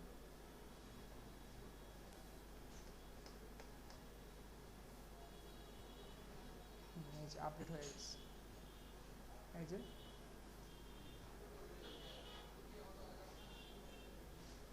দুই ভেরিয়েশন অ্যাডেড। দুই ভেরিয়েশন কি কি, শুধুমাত্র স্ক্রিন সাইজগুলো নিয়ে। আমি বলবো যে ঠিক আছে, এটা একটা ভার্চুয়াল প্রোডাক্ট, স্টক ম্যানেজ করতে চাইবো, যেহেতু এটা একটা কি সাইজ, এল সাইজ, আর এরপর আছে এম সাইজ। এল সাইজটা একটু বড়, যেহেতু এল সাইজের দাম বেশি, বললাম যে 350 টাকা বা 380 টাকা। স্টক কোয়ান্টিটি 80টা, allow, same to same M A গেলাম, এম এ গিয়েও প্রাইস, যেহেতু এটা 380, এটা 350, কোনো সেল প্রাইস নেই, স্টক কোয়ান্টিটি 20, অ্যালাউ। এখন দেখি কাজ করে কিনা। প্রোডাক্ট ইমেজ একটা দিয়ে দিই, হ্যাঁ।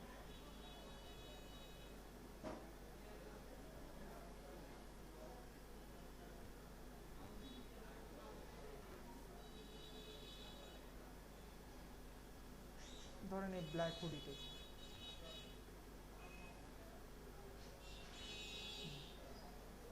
এখন একবার প্রিভিউ করে দেখেন, প্রিভিউ অপশনে কিন্তু আছে, এই যে প্রিভিউ করার মাধ্যমে আগে চেক করতে পারবেন যে আপনি যে পোস্টটা করতে যাচ্ছেন সেই পোস্টটা কি সেই কেমন দেখতে দেখা যাবে।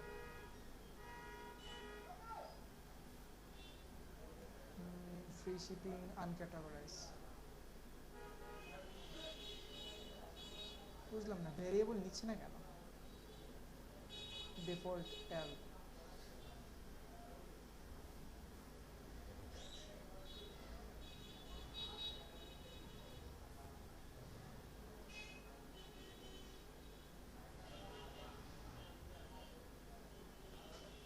এটা মেবি কোনো প্রবলেম হচ্ছে স্যার, এটা নর্মালি এভাবে আপডেট হয়ে যায়।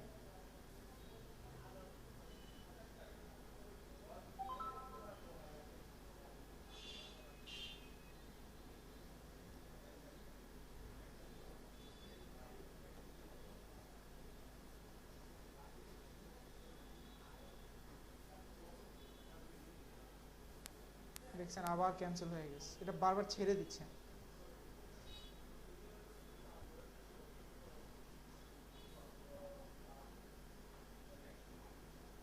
আবার করতে হবে, এটা হয়ে যায় স্যার, নর্মালি এটা হয়ে যায়, বাট এটা কেন জানি প্রবলেম করছে।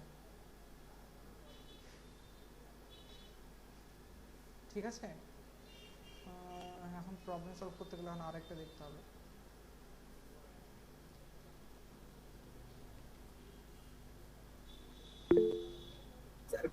স্যার কথাটা যদি আরেকবার বলতে আপনার কথাটা কাটতে আসছে স্যার।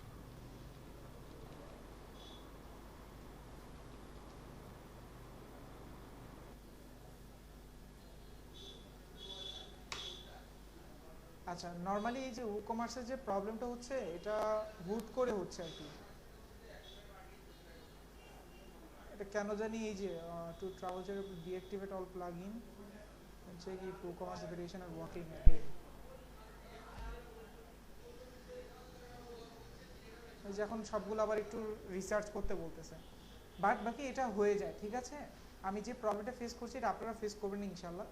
তারপরে যদি ফেস করেন এই যে একটু গুগল করে এটার সলিউশনটা আপনারা বের করে নেবেন। আমাকে এখানে বলতেছে অতিরিক্ত ওই প্লাগইন ইনস্টলের কারণে অন্য কোনো প্লাগইনের সাথে কনফ্লিক্ট করছে, এটা আমাকে বলতেছে আর কি।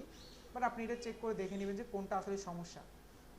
ওকে ঠিক আছে, আমরা তাহলে প্রোডাক্ট কিন্তু লঞ্চ করতে পেরেছি। এখন কি প্রপার শুনতে পাচ্ছেন?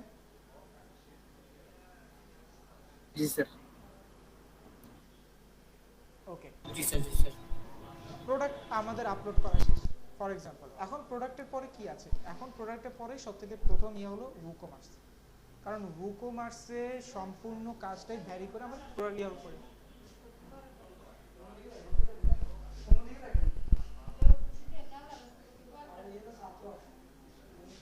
ঠিক আছে, আচ্ছা এখন এখান থেকে দেখেন কি করা যায়। এখান থেকে এখন আপনি সেট আপ করতে পারবেন। সেট আপ করবেন কি, এই যে এখান থেকে এইগুলো সেট করতে হয়। তখন কথা হলো একটা একটা করে সেট আপ করি। হোমে আমাদের আপডেটগুলো দেখাচ্ছে, এই যে এগুলো হচ্ছে। ওকে অর্ডার থেকে শুরু করি। অর্ডারে কি হয়, আপনি যখন কোনো অর্ডার পান সেই অর্ডার মেনটেনেন্সের যে দরকারগুলো আছে বা মেনটেনেন্সের যে শিটগুলো দরকার সেগুলো সেখানে দেখায়। যেমন ধরেন আপনার আজকে আমি আজকে কি করলাম, অর্ডার নিলাম বা আমি আজকে একটা অর্ডার দিলাম। তো সেই অর্ডার দেওয়ার দ্বারা কি হবে, সেই অর্ডার দেওয়ার কারণে আমার এখানে একটা অর্ডার এসে অ্যাড হবে। সেই অর্ডারের মধ্যে কোন ইউজার অর্ডার দিয়েছে, কয়টা অর্ডার দিয়েছে, এই মান্থে ওই ইউজারটা কয়টা অর্ডার করেছে, এই সব একটা অ্যানালিটিক্স এখানে থাকবে। ঠিক আছে, এরপর আছে কাস্টমার, কোন কাস্টমার কয়বার কিনেছে, এই জিনিসগুলো ইনফরমেশন এই কাস্টমারে থাকবে। এরপর কুপন আর রিপোর্ট, দাঁড়ান কুপনটা একটু পরে দেখাচ্ছি। কুপন রিপোর্টে চলে যাই, রিপোর্টে কেমন কি আছে একটু দেখাই বলার মতো। আচ্ছা রিপোর্ট মানে হলো এই যে order, customer stock, product report, order report, customer report. এই বর্তমানে এখন কয়টা, লাস্ট 7 দিনে আমার কোনো সেল আসে না, সে আমার এগুলো ইনফরমেশন দিচ্ছে। ঠিক আছে, এরপর আছে সেটিং, সেটিংটা একটু পরে দেখে, সেটিং এর বড় একটা আলোচনা আছে। স্ট্যাটাসটা আগে দেখি। এই যে স্ট্যাটাস মানে কি, আপনার এই যে ওয়ার্ডপ্রেস ইউআরএলটা কি, মানে এটা ওদের একটা এনভায়রনমেন্ট স্ট্যাটাস। এখানে আপনার তেমন কোনো কাজ নেই, post max size, time limit কি কি আছে এগুলো সব অটোমেটিক্যালি জেনারেটেড করা, এখানে আপনাদের তেমন কোনো কাজ নেই কাস্টমাইজ করার জন্য। তারপর অনেক সময় যদি কোনো প্রবলেম হয়, সেই প্রবলেম অনুযায়ী যদি কোনো চেকিং করা লাগে তাহলে এখান থেকে আপনি কী করতে পারবেন, চেক করে নিতে পারবেন। এই যেখানে সে বলতেছে যে আমার একটা প্রবলেম আছে যেটা HTTPS নাই, কারণ আমার এই ওয়েবসাইটে কি HTTP নট HTTPS। ওকে এই যে এখানে অনেকগুলো অপশনই প্রবলেম আছে, সবগুলো প্রবলেম সলভ হবে যদি আমি সবগুলো কাজ করে ফেলি। এরপর আছে এক্সটেনশন।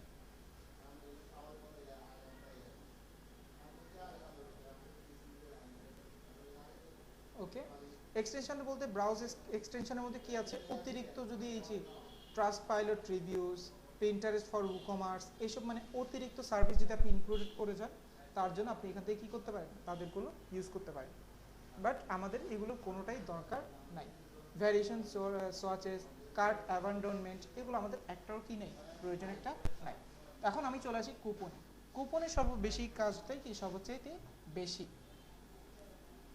কারণ সরি কুপনের সবচেয়ে কাজ বেশি না, কুপনের কাজটা সবচেয়ে ইউজেবল বেশি আর কি। কুপন হয় কি, আমাদের প্রোডাক্ট অনেক সময় কুপনে ছাড়ি আমরা, যে এই প্রোডাক্টটা কিনলে এত % ডিসকাউন্ট, 250 টাকা ডিসকাউন্ট বা 20% ডিসকাউন্ট, এরকম যদি ডিসকাউন্ট দিতে চান তাহলে এখান থেকে একটা কুপন জেনারেট করে। এখন আপনি এখানে কুপনে বলে দেন যে আমার এই কুপনটা যদি কেউ ইউজ করে তাহলে আমি কি করব, তাকে 20% অফ দিব। তার আমি এখানে লিখলাম গেট 20 অফ, এটা কি আমার একটা কুপন হয়ে গেল। এখন কথা হলো এই কুপনটা ভ্যালিডিটি কি হবে, ডিসকাউন্ট টাইম। এই যে আমি যেখানে গেট 20 অফ দিলাম, এটা ডিসকাউন্ট টাইমটা কি হবে, পার্সেন্টেজ ডিসকাউন্ট হবে।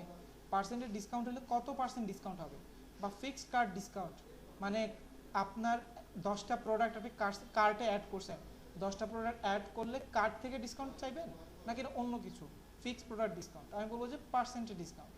বললাম যে আমি কত, বললাম যে 100 টাকা, না 100% হয়ে যাবে 20%। ওকে, অ্যালাউ ফ্রি শিপিং, সাথে কি শিপিং ফ্রি দিবেন নাকি? আমি বললাম যে না, আপাতত শিপিং ফ্রি দেবো না। এই কুপনটা কতদিন চলবে? আজকে 22 তারিখ, আমি বললাম যে 2 দিন চলবে। Okay, 20% discount. তো আমার এদিকে শেষ। Usage restriction, registration. Okay, usage restriction মানে কি? আপনার এই কুপনটা কতদিন, কতবার স্পেন্ড করবে। ফর এক্সাম্পল, আপনি একজন পার্সন, কিন্তু আপনি প্রোডাক্ট কিনবেন 10টা, আপনি 10 প্রোডাক্টের জন্য কি 10 বার কুপনটা ইউজ করতে পারবেন কিনা সেটা বলতে যাচ্ছে, যে এটা মিনিমাম কতবার স্পেন্ড করা যাবে। এই যে এখানে যদি আপনি কোনো কারণবশত এটা না বুঝে থাকেন, যে এখানে মাউস হোভার করলে সব বলে দেয়। This field allows you to set the minimum spend. মানে আমরা অনেক সময় বলি না 500 টাকা স্পেন্ড করলে এই কুপনটা রান করবে, এরকম আর কি। ম্যাক্সিমাম এত টাকা সর্বোচ্চ স্পেন্ড করলে দেন আপনার কুপনটা পাবেন। এইগুলো হলো কি এই বিষয়। আচ্ছা, এখন কথা হলো ইন্ডিভিজুয়াল ইউজ। ইন্ডিভিজুয়াল ইউজ মানে কি? ইন্ডিভিজুয়াল ইউজ মানে হলো আপনি এই কুপনটা একবারে মানে অন্য কুপনের সাথে ক্রস কানেকশন করতে পারবেন না। ফর এক্সাম্পল, আপনার এই ওয়েবসাইটে দুটো কুপন চলতেছে, একটা হলো 20% আর একটা হলো 25%। এখন আমি যদি এখানে 20%ও দিই, 25% দিই, তাহলে 45% ডিসকাউন্ট হয়ে যায়, তাহলে এটা সমস্যা না? তাহলে সেটার জন্য এখানে আপনি চেক করে দিবেন যেন কি আপনি অন্য কুপনের সাথে যেন কি না হয়, প্রবলেম না হয়। এরপর বলতেছে যে এক্সক্লুড সেল আইটেম, যেগুলো অলরেডি সেল, মানে যে প্রোডাক্টগুলো যে অলরেডি সেলে আছে। কোনটা সেলে আছে আমরা একটু এখান থেকে যদি যাই, ওই যে অনেকগুলো প্রোডাক্ট 150 টাকা কিন্তু 130 টাকা সেল হচ্ছে, এরকম কিছু প্রোডাক্ট আমরা দেখেছিলাম না? এই যে এই প্রোডাক্টের উপর কি হবে না, এগুলো অ্যালাউড হবে না। সেটার জন্য আপনি যদি চান, আপনি এখন এখানে কি করে দিবেন, এটা চেক করে দিবেন। এরপর বলতেছে স্পেসিফিক কোনো প্রোডাক্টের উপর দিচ্ছেন কিনা, স্পেসিফিক কোনো প্রোডাক্টের উপর দিবেন কিনা। এক্সক্লুড প্রোডাক্ট মানে এই যেখানে দেখেন সব প্রোডাক্টের মধ্যেই হবে, বাট এটার মধ্যে হবে না, এরকমই করতে যাচ্ছেন কিনা। এরপরে প্রোডাক্ট ক্যাটাগরি, কোনো ক্যাটাগরি বেস প্রোডাক্ট দিবেন কিনা, বা এমন কোনো ক্যাটাগরি দিবেন কিনা যেখানে কি নাই, ডিসকাউন্ট নাই, এছাড়া বাকি সব ক্যাটাগরিতে ডিসকাউন্টেড। এরপর ইমেল কিনা, স্পেসিফিক কোনো ইমেল কোম্পানির সাথে যদি আপনার কোনো কি থাকে, যেমন গুগল কোম্পানির সাথে আপনার একটা কি আছে, বন্ডিং আছে, আপনি বলেন যে যারা গুগল ইউজার বা জিমেল ব্যবহার করছে তাদের জন্য একটা আমরা কি দিব, সার্ভিস দিব, এরকম কোনো স্পেসিফিক ইমেল দিবেন কিনা। তো ঠিক আছে, এগুলো হলো কি বিষয়। এরপর আছে ইউজেস লিমিট, আপনি এই কুপনটা কতবার ইউজ করতে পারবেন। একজন ইউজার কতবার ইউজ করতে পারবে? আনলিমিটেড। আমি বললাম যে না, তার কোনো মেয়াদ উত্তীর্ণ নাই। এরপরে limit usages to X item, কোনো স্পেসিফিক প্রোডাক্টের উপর কোনো লিমিট করবেন কিনা, স্পেসিফিক প্রোডাক্টের উপর এটা লিমিটেশন দিবেন কিনা, এটার জন্য এক্স আইটেম বলে দিচ্ছেন। আবার হলো use limit per user, use limit per coupon, এক কুপন কতবার সেল আমি বললাম যে এক কুপন 100 বারই হবে, এর বেশি হবে না। ইউজেস লিমিট পার ইউজার, একজন ইউজার কতগুলো কি পাবে, ইউজেস লিমিট পাবে, সেটা আপনি এখন বলে দেন। একজন ইউজার 5টা কুপন বেশি পাবে না। এই যে কুপন সব করে দিয়েছেন, পাবলিশ করে দেন। এখন আমি এই কুপনটাকে একটু কপি করে রাখি, জাস্ট কাল আপনাদেরকে দেখানোর জন্য ভিউ কার্ড থেকে আমি এটাকে কি কমাইতে পারি কিনা। কপি করে রাখলাম। ধরেন ফর এক্সাম্পল আমি এখন একটা প্রোডাক্টে চলে যাই, এই প্রোডাক্টটা 150 টাকার একটা প্রোডাক্ট, 20% কমলে কত হবে, 120 টাকা, হ্যাঁ 120 হবে, 30 টাকা কমবে। চলেন এই প্রোডাক্টটা কিনে আনি, অ্যাড টু কার্ট, 150 টাকা হয়েছে, ভিউ কার্ড, এই যে 150 টাকা, এই যে কুপন, আমি এখন কুপনটা দিয়ে দিলাম, অ্যাপ্লাই করে দেখি 150 টাকা থেকে কমে কিনা। দেখেন তো 150 টাকা থেকে 30 টাকা কমে গেছে না। এখন টোটাল আসছে কত, 120 টাকা। তো এটাই হলো কি আপনাদের কিভাবে কুপন নিয়ে কাজ করতে হয়। ঠিক আছে, আশা করি কুপনটা নিয়ে আর কোনো প্রবলেম হবে না। এরপর কি আছে, কুপনের পরে যেটা আছে সেটা হলো আমাদের আরেকটা ইনফরমেশন, সেটা হলো এই যে ই-কমার্সের সেটিংয়ে আমার অনেক কিছুর কাজ ইনক্লুডেড। কি কি ইনক্লুড, সর্বপ্রথম আমরা যে ওই যে সব আমাদের এই যে ই-কমার্স হোমটা কীভাবে সেট আপ করছিলাম, ওই সেট আপে যদি আপনি কোনো রং ইনফরমেশন দিয়ে থাকেন, আপনি সেগুলো এখান থেকে কাস্টমাইজ করতে পারবেন।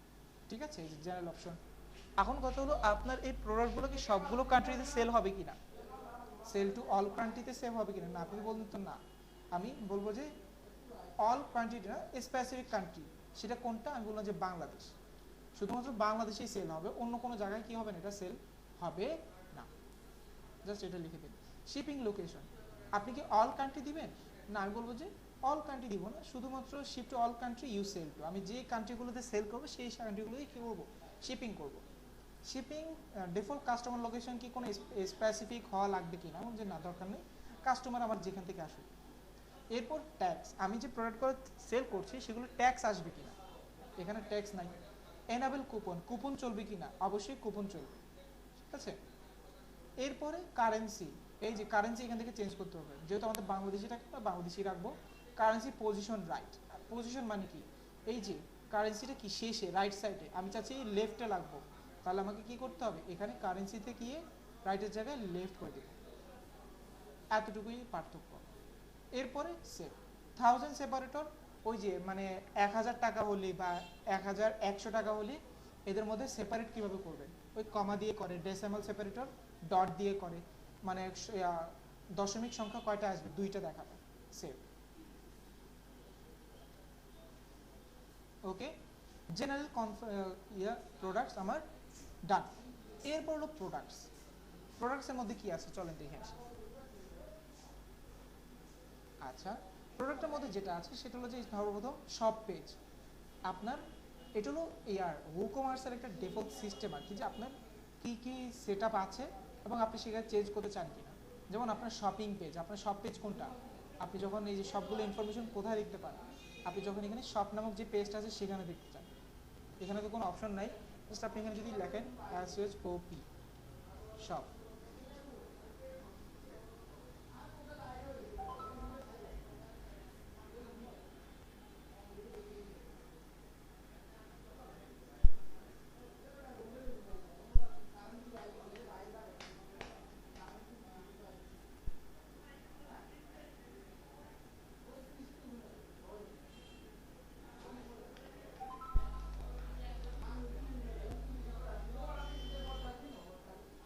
এতক্ষণ লাগে। আচ্ছা, তো এইটার শপ মানে কি, এই যে শপ আপনি এখান থেকে যদি লেখেন, আপনি এখান থেকে কি করতে পারবেন, আপনার যতগুলো প্রোডাক্ট আছে সবগুলো দেখতে পাবেন। Card behaviour, place holder, measurement, এগুলো সব আপনি মেনটেন করতে পারেন। তো এখানে আমার কাস্টমাইজ করার মতো কিছুই নাই। এরপরেরটা আমি চলে যাব শিপিং। শিপিংটা কিন্তু গুরুত্বপূর্ণ। শিপিং মানে কি, প্রোডাক্টটা কি আপনাকে পৌঁছায় দিতে হবে না, তো ওই অনুযায়ী আপনাকে এখন শিপিং করতে হবে। শিপিং জোন, ওকে। এখন কথা হলো শিপিং জোন কি আমার কোনো শিপিং জোন আছে? অলরেডি আছে, সেটা কোথায়, অনলি বাংলাদেশ, ঠিক আছে। এখন বাংলাদেশ যেহেতু আছে, বাংলাদেশে থাকলেও আর হবে না, আমাকে এখন এটাকে একটু আরও কাস্টমাইজ করতে হবে। এখানে অনেকগুলা চলে আসছে, মিস করে এগুলো সব কেটে, হ্যাঁ কাটি দিই।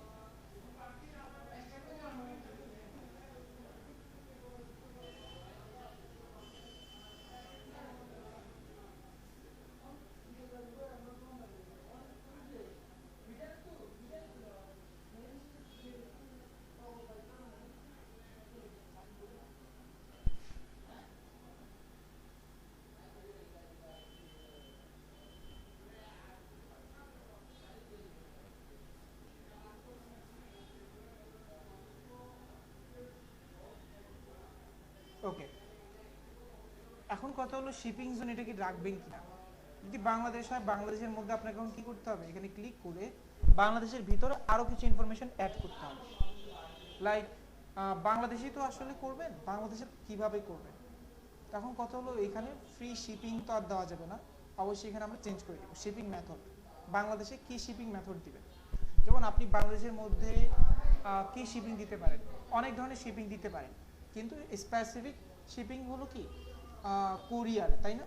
মানে এটা হলো যে অল ইন ওয়ান। যেমন আমি যদি বলি ক্যাশ অন ডেলিভারি, আমি কি ঢাকাতে আমার অনলাইন স্টোর, আমি কি এই স্টোরের ক্যাশ অন ডেলিভারি কি আমি কুমিল্লা দিতে পারবো বা ব্রাহ্মণবাড়িয়া দিতে পারবো, ওখানে তো দেওয়া পসিবল। তাহলে আমি এখানে কি করতে হবে, এটার জন্য একটা কমন যেটা, সেটা হলো আমাকে ইয়াতে দিলে দিতে পারে, মানে কুরিয়ার দিতে পারে। বাট বাংলাদেশটা দেওয়াতে একটু টাফ, আপনি বাংলাদেশকে না দিয়ে আপনি এখানে জোন নেম দিয়ে দেন, সরি সরি সরি সরি আবার চলে শিপিং জোন। বাংলাদেশটা আমি ডিলিট করে দিই, কারণ বাংলাদেশটা একটু ঝামেলা হবে আমাকে মেনটেন করতে। আমি এটাকে ডিলিট। এখানে আমি দুটো প্যারামিটার দিই, একটা হলো ইনসাইড ঢাকা, আউটসাইড ঢাকা। ঠিক আছে, এভাবে দিলে আপনাদের জন্য বুঝতে সুবিধা হবে। ইনসাইড ঢাকার মধ্যে আমরা কি কি সার্ভিস দিই, যেমন আমি এখানে লিখলাম ইনসাইড ঢাকা, ইনসাইড ঢাকা। এখন ইনসাইড ঢাকা মানে কি, শুধুমাত্র ঢাকা বাংলাদেশ না, এই যে জাস্ট সিলেক্ট করে দেন ঢাকা বাংলাদেশ। ইনসাইড ঢাকার জন্য এখন কি কি মেথড লাগবে, বলবো যে ফ্ল্যাট রেট একটা মেথড দিবেন, যেখানে আমি কি করব, এডিট করব এটাকে। ফ্ল্যাট রেট মানে আমি এখন বলবো যে এটা কি, এটাকে আমরা ক্যাশ অন ডেলিভারি বলি, সিএ ক্যাশ, এই যে ক্যাশ অন ডেলিভারি। ট্যাক্স দেওয়া লাগবে না, এটার কোনো ট্যাক্স নাই। ক্যাশ অন ডেলিভারি কত হবে, ঢাকা শহরের ভিতরে 80 টাকা নিয়ে নিলাম আজকে, এবার তেলের দাম বাড়তি, ঠিক আছে, আগে 60 টাকা দিতাম। ওকে, একটা হয়ে গেল, ক্যাশ অন ডেলিভারি হয়েছে। আরেকটা নিতে পারি না, যে আমাদের স্টোর আছে প্রতিটা মোড়ে মোড়ে, আপনি সেই স্টোর থেকে কি করতে পারেন, নিতে পারেন। এই যে লোকাল পিক আপ দিয়ে দিলাম। লোকাল পিক আপ মানে কি, pick up from our store আর কি। লোকাল পিক আপ বলে দিলাম যে এটা আমাদের জন্য নন ট্যাক্সেবল, আর আপনাদের জন্য কস্ট জিরো। সেটা হলো কি, আমি এখান থেকে পিক আপ, এই যে local pick up from store nearby করে দিলাম। এই যে দুটো হইল। আর কি কি কোনো ফ্যাসিলিটি দেওয়া হয় না, শিপিং অ্যাড্রেস আর কিন্তু দেওয়া হয় না। এটা হলো কি ইনসাইড ঢাকা। ওকে, এটা সেভ হয়ে গেছে অটোমেটিক্যালি। এবার আমি আবার ব্যাকে চলে যাই। এবার দিব হলো আউটসাইড ঢাকা। আউটসাইড ঢাকার মধ্যে কারা পড়বে, যারা বাংলাদেশিরা, মানে পুরো বাংলাদেশ। অ্যাড শিপিং জোন,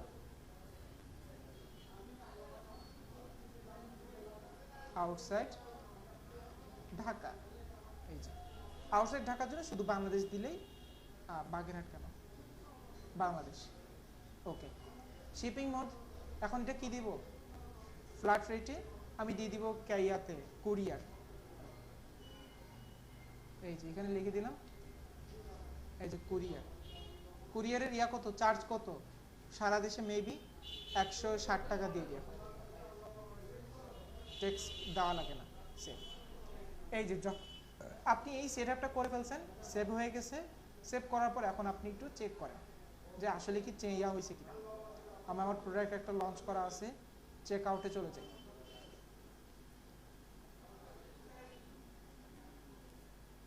ওকে, এই যে দেখেন সে আপনার কাছ থেকে এখন ইনফরমেশন চাচ্ছে এবং বলতেছে যখন ইনফরমেশন দিবে শিপিং অ্যাড্রেস করার মাধ্যমে আপনি কিন্তু কুরিয়ার এখন যাচ্ছে, কারণ আপনি কিন্তু এখন বাংলাদেশে আছেন, স্ট্রিট অ্যাড্রেস দেন নাই। যখন আমি এই যে ঢাকা দিয়ে দিলাম, দেখেন তো cash on delivery system, local pick up from store nearby দিতে বলছে। আমি ক্যাশ অন ডেলিভারি দিয়ে দিলাম। আমার এই যে দেখেন 120 টাকা প্রোডাক্টের দাম ছিল, 200 টাকা অ্যাড হয়ে গেছে। ঠিক আছে, তাহলে এতটুকু কাজ করার মাধ্যমে কিন্তু আপনি কি করে ফেলছেন, আপনার একটা শিপিং মেথড তৈরি করে ফেলছেন। আপনার যদি আরও কোনো আইডিয়া থাকে, আপনি আরও কিছু এক্সট্রা ফিচার অ্যাড করতে চান, আপনি কিন্তু সেখানে ইমপ্রুভ করতে পারেন। ওকে, তাহলে আমরা এই মানে শিপিং অ্যাড্রেস করে ফেলছি। শিপিংয়ের পরে কি আছে, পেমেন্ট। এখন কি পেমেন্ট নেবেন না, পেমেন্ট নেওয়ার জন্য এখন আবার পেমেন্ট আছে। এখন কথা হলো পেমেন্টের এরা ডিফল্ট কিছু অপশন দিয়ে রাখে, যেগুলো আপনি চাইলে নিতে পারেন। যেমন এই যে স্ট্রাইপ কার্ড প্রসেসিং। স্ট্রাইপ কাকে বলে, স্ট্রাইপ বলা হয় ইন্টারন্যাশনাল যেসব কারেন্সি বেসড যেগুলো কোম্পানিজ আছে, যেমন মনে করেন যে মাস্টার কার্ড, ভিসা কার্ড, এদের একটা কম্বিনেটেড একটা মেথড। এটা বিদেশে খুব ভালো চলে, বাট আমাদের জন্য এটা এই যে ক্রেডিট কার্ড, ডেবিট কার্ড, এগুলো সেট আপ করতে হয়, সেজন্য আমাদের জন্য এগুলো নাই। তো আমরা এখন আপাতত এগুলোর কোনো একটা না নিয়ে জাস্ট আমরা কি নিব, ক্যাশ অন ডেলিভারি নিব। ক্যাশ অন ডেলিভারি কার জন্য, এটাও তো বলতে হবে যে অন করলাম, অন করার পর ফিনিশ সেট আপে চলে যাই। ক্যাশ অন ডেলিভারি হলো যারা আমাকে ঢাকার মধ্যে ক্যাশ অন ডেলিভারি ইয়া করবে, মানে অর্ডার দিবে, এই শিপিং মেথডে গিয়ে বলে দিবে যে ইনসাইড ঢাকার ক্যাশ অন ডেলিভারিতে। এই যে এতটুকু দেওয়ার পর এই যে সেভ চেঞ্জ। ঠিক আছে, তার মানে আপনার পেমেন্ট মেথডও ডান, মানে যেটা ক্যাশ অন ডেলিভারি। এখন আপনাদের কোশ্চেন আসতে পারে যে ভাইয়া আমরা তো বিকাশ পেমেন্ট করি বাংলাদেশের জন্য, তাই না, বিকাশ, রকেট, নগদ, এখন কথা হলো ওয়ার্ডপ্রেস দিয়ে এটা সম্ভব না, অবশ্যই সম্ভব এবং অন্যরাও করতেছে। বাট এই যে আমাদের দেশীয় পেমেন্ট মেথডের জন্য আমাদের 3টা প্রসেসে কি করতে পারি, আমরা পেমেন্ট করতে পারি। যেমন অনেক কোম্পানিস আছে তারা কি করে, তারা একটা ওই যে কম্বিনেটেড ইয়ার সাথে কোম্পানির সাথে যোগাযোগ করে যাদের কাছে, আচ্ছা আমি আগে একটা মেথড বুঝি। ধরেন আপনার একটা বিজনেস আছে, আপনি চাচ্ছেন যে সেখান থেকে বিকাশ পেমেন্ট নেওয়ার একটা সিস্টেম করার জন্য। তখন বিকাশ পেমেন্ট করতে চাচ্ছেন, সিস্টেম কিভাবে, তখন আপনাকে কি করতে হবে, বিকাশ এজেন্টের সাথে কথা বলে একটা বিজনেসের দিতে হবে, ট্রেড লাইসেন্স নিতে হবে, এটা সেটা করে দেন কিন্তু আপনি নিতে পারেন, তাই না? এটা আমরা সবাই জানি। পাশাপাশি আপনার যদি কি থাকে, যদি বিকাশ নিলেন, নগদের প্রয়োজন পড়ে, নগদ কোম্পানির কাছে গিয়ে নগদ নিতে হবে, রকেটের কাছে গেলে রকেট দিতে হবে, সবগুলো আলাদা আলাদা, আপনাকে আলাদা আলাদা করে কষ্ট করতে হবে। কিন্তু এই সবগুলোকে আলাদা আলাদা করে কষ্ট না করে আপনি কিন্তু ওয়ান টাইম পেমেন্টও নিতে পারেন। মানে আপনি একজনের সাথে যোগাযোগ করলেন, তারা ট্রেড লাইসেন্স দেখলো, দেখাবো, তারাই কি করে দিল, রকেট যা যা আছে আর কি তাদের কাছে, ডাচ বাংলা, পরে নেক্সাস, আরও সিভিএল বা যতগুলো ব্যাংক অ্যাকাউন্ট আছে, তারা অটোমেটিক কী করে দেয়, অ্যাডিশন করে দিচ্ছে। বিনিময়ে তারা কিন্তু চার্জ নেয় 4%। সেগুলোকে আমরা এসএসএল কমার্স বলে দিই, ঠিক আছে? এসএসএল কমার্স, পরে হলো আমার পে, এগুলো হলো কি ওই সমস্ত প্রোডাক্টস, ঠিক আছে? এই যে এখন কথা হলো এগুলোর জন্য অবশ্যই রেজিস্ট্রেশন ফি হলো 15,000। এরপরে যত কি হবে, যত হবে ট্রানজ্যাকশন হবে, প্রতি ট্রানজ্যাকশনে 4% নিবে। 100 টাকার মধ্যে 4 টাকা তারা নিবে, 1000 টাকার মধ্যে 400 কত 40 টাকা, এরকম ভাবে 10,000-এর মধ্যে 400 টাকা, 1 লাখের মধ্যে 4,000 টাকা, এরকম ভাবে 4% কাটে থাকবে। তো এখন কথা হলো তাদের থেকে যদি আপনি না নেন, বিকাশের সাথে যদি আপনি না করেন, তাহলে একটা ফ্রি মেথড আছে। ফ্রি মেথড কি, আপনার একটা প্লাগইন অ্যাভেলেবল আছে। আমি একটু যাই, গিয়ে আমি একটা প্লাগইন নিয়ে আসি, সেখানে গিয়ে জাস্ট আপনি একটা লেখেন, সেটা হলো যে বিকাশ, BKASH, বিকাশ।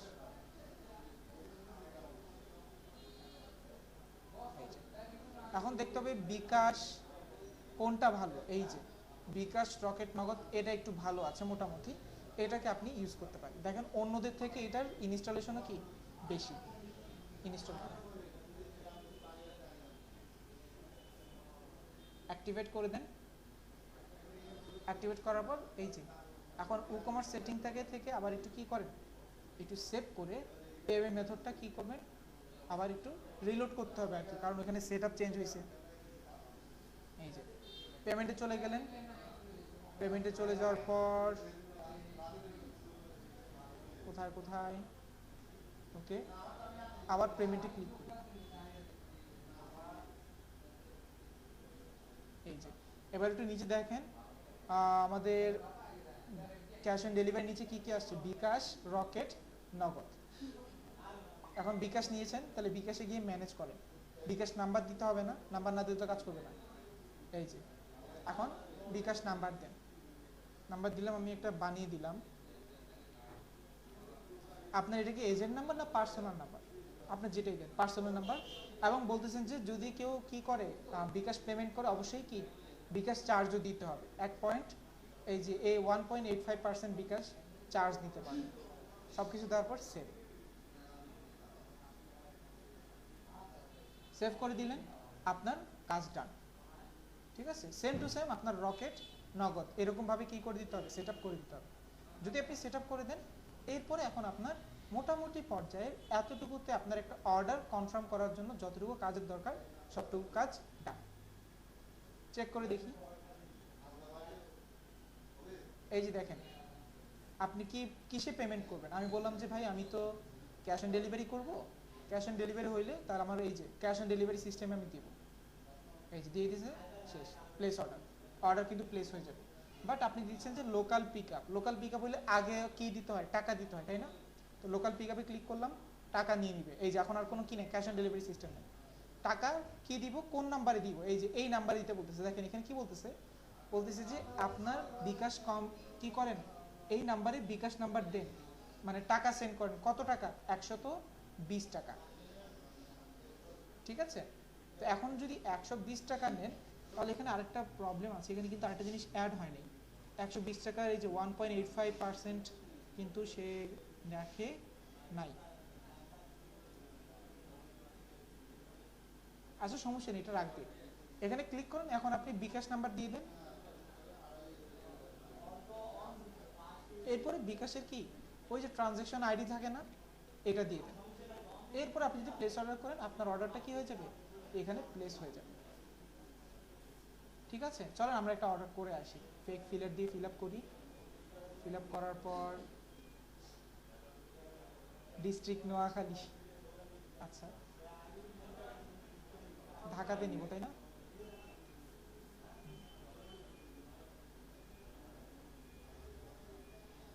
ওকে,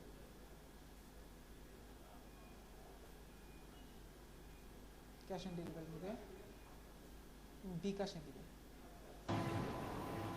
স্যার এরকম পেমেন্ট যে অ্যাড করার সময় মানে মাঝে মাঝে যে এরর দেখায় ওইটা কিভাবে সলভ করা যায় বা কি? এটা তো দেখতে হবে স্যার, বিকাশ কেমন ইরোর আসছে। উম, ওটাই আর কি, আমিও এরকম ফেস করছি, মানে আমাদের যে আমার যে অফিস ছিল ওটাতে আর কি ওরকম আসতো আর কি। তো কাস্টমাররা বলতো যে বিকাশ তো ইয়া করতে পারতেছি না, এরর দিতেছে। কেমন ইরোর, কি ইরোর আসে এটা একটু দেখলে? এটা কি আমার ওয়েবসাইট থেকে ইরোর আসছে নাকি না বিকাশ কোম্পানির ওই ট্রানজ্যাকশন ফিল হয়ে যাওয়ার কারণে ইরোর আসছে, সেটাও তো চেক করতে হবে। এটা প্রথমে মানে আমিও তো জানতাম না তখন আর কি, তো তখন ওই যে ওয়েব যারা ছিল ওদেরকে বলছিলাম, ওরা আবার ঠিক করে দিয়েছিল, তারপর আবার ঠিক হয়েছিল। এখন তাহলে মনে হয় আমাদেরটাতেই প্রবলেম ছিল হয়তো। হ্যাঁ তাহলে ওয়েবসাইটে প্রবলেম, কারণ বিকাশ কোম্পানির সাথে প্রবলেম হলে বিকাশ কোম্পানি তখন ওইখানে গিয়ে কল দিয়ে ঠিক করা লাগতো। তাহলে এটা হয়তো বা ইরোর দেখতে হবে, বুঝছেন স্যার? আমি কখনো প্রবলেম ফেস করিনি, বা আমার ক্লায়েন্টরাও কখনো প্রবলেম ফেস করেনি। তো এখানে আর কি একটা ইরোর আচ্ছা দেখতে আচ্ছা হবে, যে কি ইরোর পড়তেছে, ওই অনুযায়ী কাজ করতে হবে। আচ্ছা ঠিক আছে। আচ্ছা এই যে এখন দেখেন, এখন কিন্তু বিকাশ চার্জ অ্যাড করছে, আগে অ্যাড করে না, এখন বিকাশ চার্জ 200 টাকার সাথে 2 টাকা অ্যাড করে দিছে, যে তোমার কিন্তু কি করতে হবে, 2 টাকাও দিতে হবে বিকাশ চার্জ। ওকে, সব কিছু দেওয়ার পর প্লেস অর্ডার। এখন এখানে সে একটা আলাদা করে ইয়া নিচ্ছে না, আমার দরকার নেই। আচ্ছা incorrect mobile number, mobile number ভুল দিছি, এই যে হ্যাঁ 01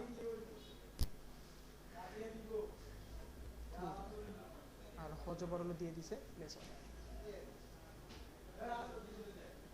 দেখেন এখন একটা কি হয়ে গেছে, একটা অর্ডার আপনি দিয়ে দিয়েছেন, কংগ্রাচুলেশন আপনাকে।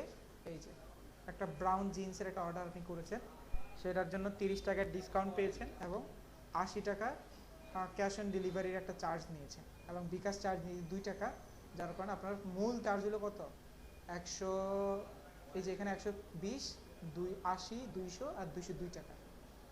শিপিং অ্যাড্রেস কোথায় যাবে এবং বিকাশ নাম্বার আপনি কোন নাম্বারে টাকা পাঠিয়েছেন, এই যে। এখন আপনি যদি একটু ব্যাকে দেখেন, ব্যাকে যদি আপনি একটু রিলোড করেন, দেখবেন যে অর্ডারে এখন একটা লাল বাতি জ্বলবে।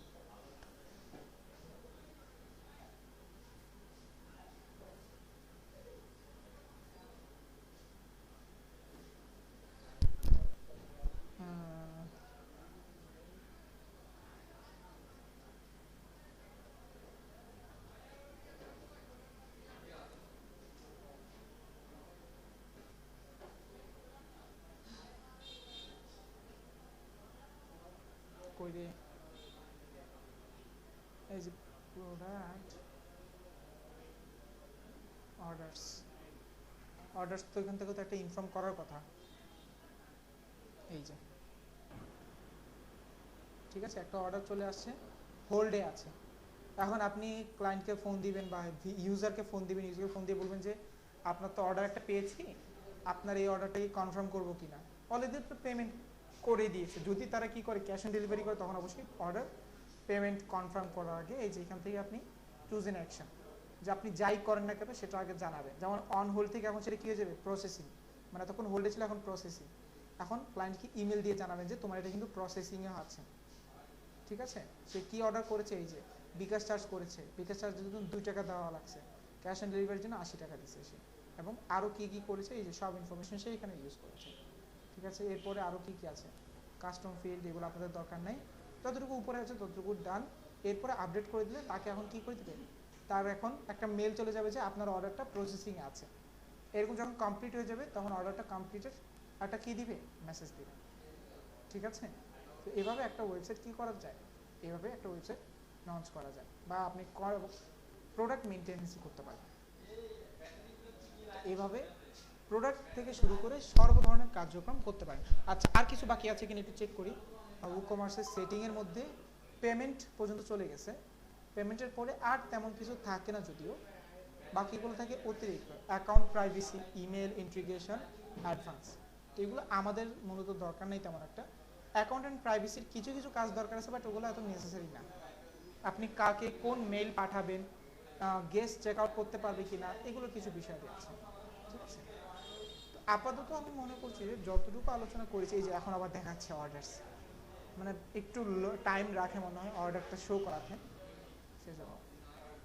তো মোটামুটি আমাদের ই কমার্সের যতটুকু দরকার ততটুকু আমরা মূলত জেনে গেছি। প্রোডাক্ট মেনটেন্যান্স থেকে শুরু করে পেমেন্ট মেথড, শিপিং অ্যাড্রেস কীভাবে জেনারেট করে অ্যাড করা যায়।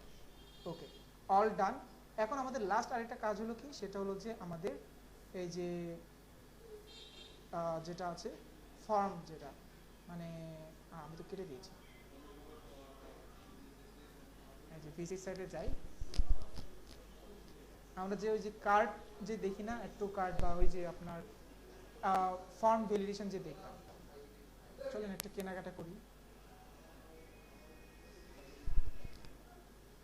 Add to cart, view cart, এই যে চেক আউট। চেক আউটের পরে এই যে এখানে যখন এই যে এই ফিল্ডটা চেক আউট ফিল্ড, এটা কিভাবে এডিট করা যায় আগামী ক্লাসে এটা দেখাবো। এটা দেখে ইনশাল্লাহ আমরা ফেয়ার করব। ঠিক আছে, ওকে, আচ্ছা।